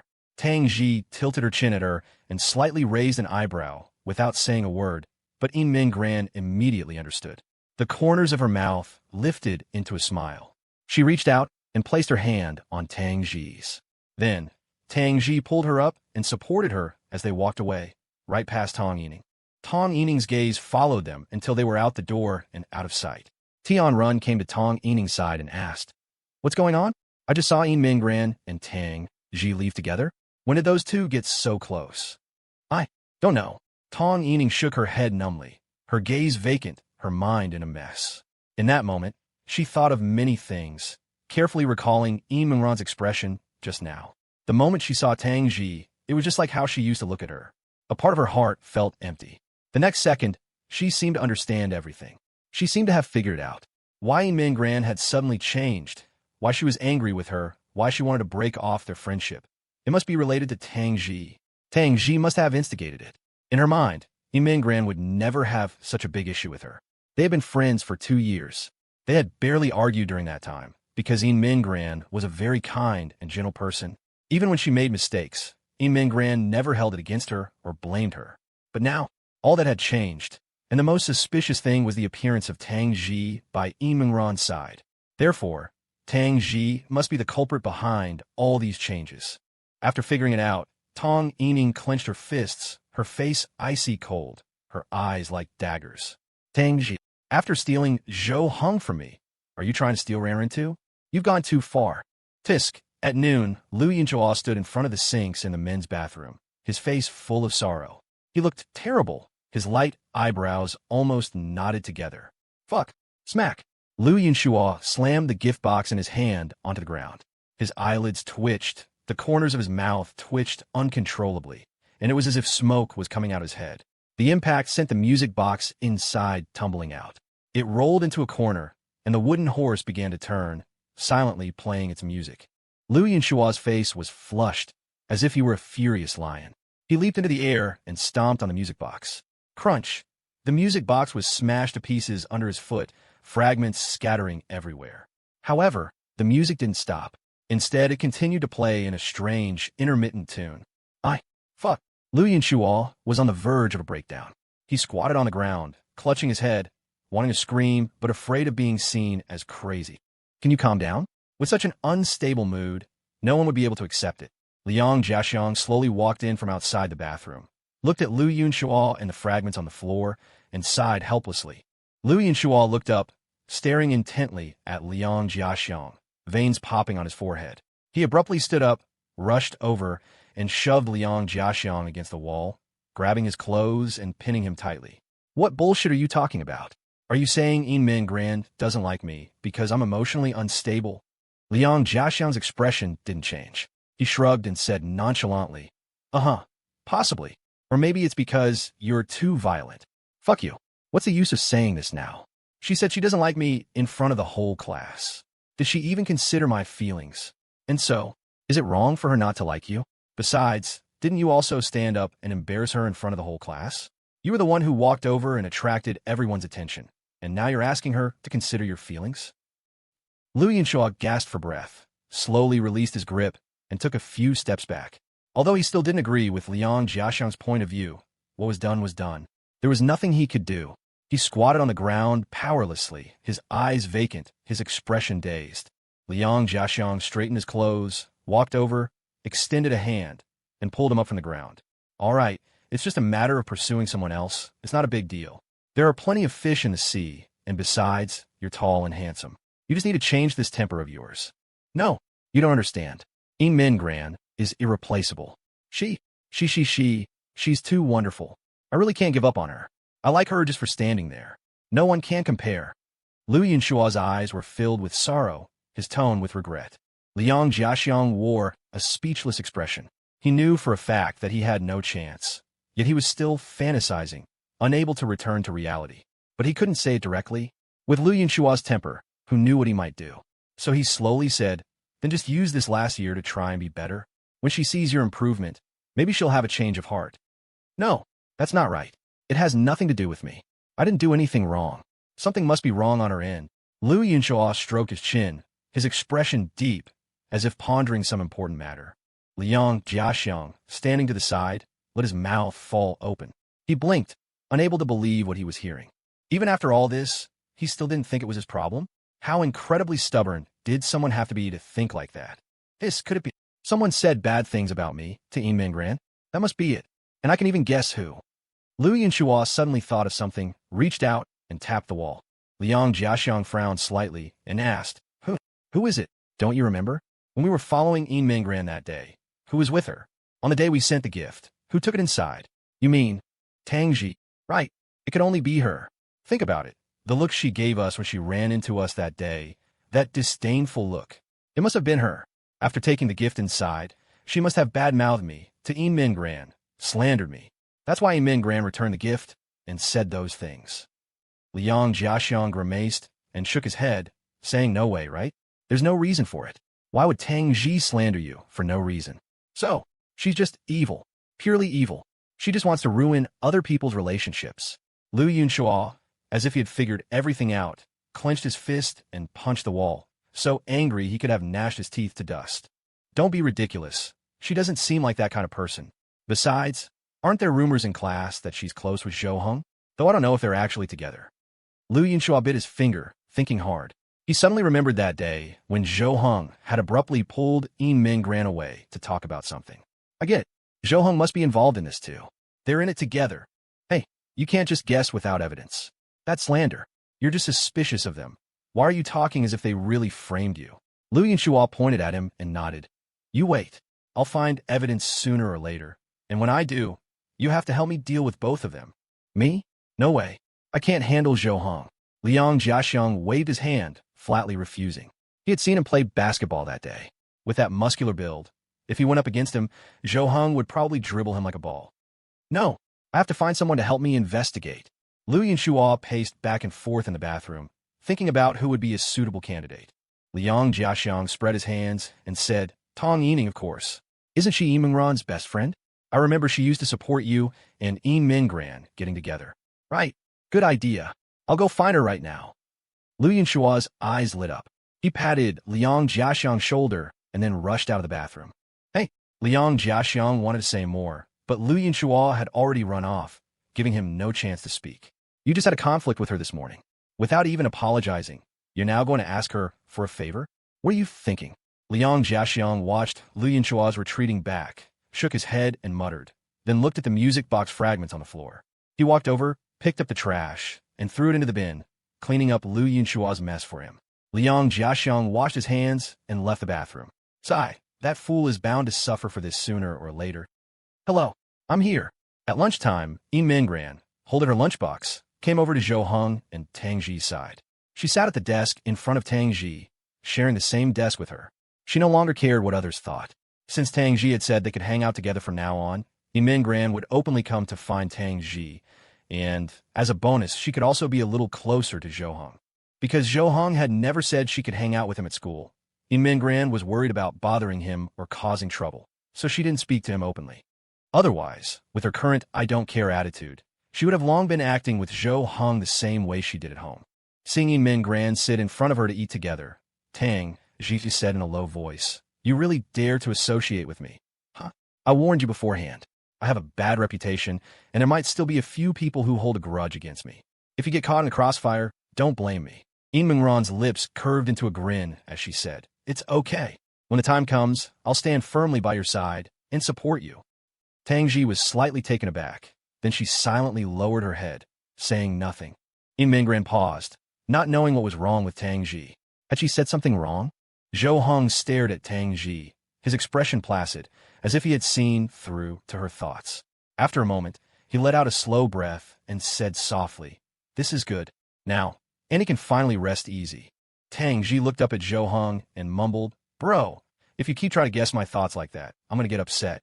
"Do I even need to guess? You're calling me bro at a time like this. Is your mood really that hard to read?" Listening to their conversation, Mingran was completely lost, as if it were encrypted. She couldn't understand it at all, but she knew this was probably their special bond. When would she ever have that kind of bond with them? As the three of them ate and chatted together, they attracted a lot of attention. But most people were just watching for the entertainment. Only one pair of eyes stared at them intently, filled with resentment, anger, and unwillingness. This person was Tong Ening. Seeing Tang Xi at this moment, she looked as if they shared a deep-seated hatred, wishing she could kill her with a glare. In her heart, she had already decided that Tang Xi was the one who had destroyed her friendship with Mingran. Although she couldn't figure out Tang Xi's motive, she was convinced that Tang Xi was definitely not a good person. "All right, Tong, stop looking. She's ignoring you, so just ignore them. Don't you still have me to hang out with?" Tian Run didn't have much of a reaction to Mingran abandoning them. She had only been ordinary friends with Mingran before, without a very deep bond. It was only because of Tong Ening that they hung out together. Now that Mingran wasn't hanging out with her, she didn't feel much of a difference. Tong Ening shook her head and said, "No, Ran has just been bewitched. I have to save her. Tang Xi must be plotting something that will harm Ran. For real? The class president is so smart. How could she be bewitched? Don't tell me Tang Xi has some kind of leverage on her." "That's it. You're right. Ran must have had some leverage used against her by Tong Ening." Just then, Tong Ening heard someone call her name. The voice was very quiet, lowered as much as possible, but she still heard it. She looked up in the direction of the voice and saw that it was Lu Yunxua standing at the classroom door, beckoning her. Seeing Lu Yunxua, Tong Ening couldn't help but frown. She remembered what had happened that morning. Lu Yunxua had been rude to her in his attempt to stand up for Mingran. Even now, she hadn't received an apology. She hadn't intended to do anything to Mingran at all, and Lu Yunshua's actions, like he was standing on some moral high ground and accusing her without knowing the facts, made her feel extremely uncomfortable. "Hey, TSK, come out for a second. I have something to tell you." Lu Yunxua didn't seem to notice Tong Ening's displeased expression and kept waving her over. He didn't dare enter the classroom, afraid of being seen by Mingran and Tang Xi. Tong Ening sighed helplessly, thinking that maybe Lu Yunxua was calling her over to apologize. So she stood up and slowly walked out of the classroom, but her expression remained cold. She wouldn't show him a pleasant face until he apologized. When Tong Ening was out of the classroom, Lu Yunxua reached out to grab her arm, wanted to take her somewhere private to talk. After all, what he had to say couldn't be overheard by others. Tong Ening's eyes sharpened. She quickly took a step back, dodging Lu Yunshua's hand, and questioned him. "Lu Yunxua, what are you doing? Are you trying to harass me?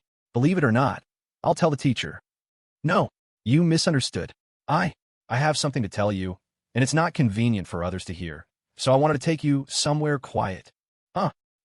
What did I misunderstand? Isn't this exactly harassment?" Tong Ening's eyes widened as she stared at Lu Yunxua in surprise. Weren't his words the definition of harassment? How had she misunderstood him? Lu Yunxua seemed tongue-tied for a moment, unable to speak. His mind was a mess. He was already anxious, and now he was even more so, his words getting jumbled. "All right, I don't care what you want to say, but there's a prerequisite. You should have something more important to say to me, right? About this morning." Tong Ening shot him a look and said irritably, thinking that she never realized Lu Yunchua was so clueless. No wonder Yin Ming Gran didn't like him. If it were her, she wouldn't like a guy like this either. He was handsome, but his brain didn't work very well. Being with him would surely be infuriating. This morning's matter. Lu Yunchua frowned, thought for a long time, and finally understood. He nodded repeatedly and said, I know. I was too impulsive this morning. I confronted you without understanding the situation. I'm sorry, I apologize. That's more like it. Tong Ening's expression softened considerably. If Lu Yunchua still didn't get it after she had prompted him this much, there would be no need to continue the conversation. Okay, tell me what you want to say first, or I'm not talking to you. Lu Yunchua glanced left and right, checking to see if anyone was around. After confirming that no one was eavesdropping, he leaned closer to Tong Ening and said in a hushed voice, Aren't you Yimingran's best friend? I wanted to discuss something with you. I think Yimingran seems to have changed, and I think it might be Tang Xi pulling strings behind the scenes. After hearing this, a flash of surprise crossed Tong Ening's eyes. Really? You think so too?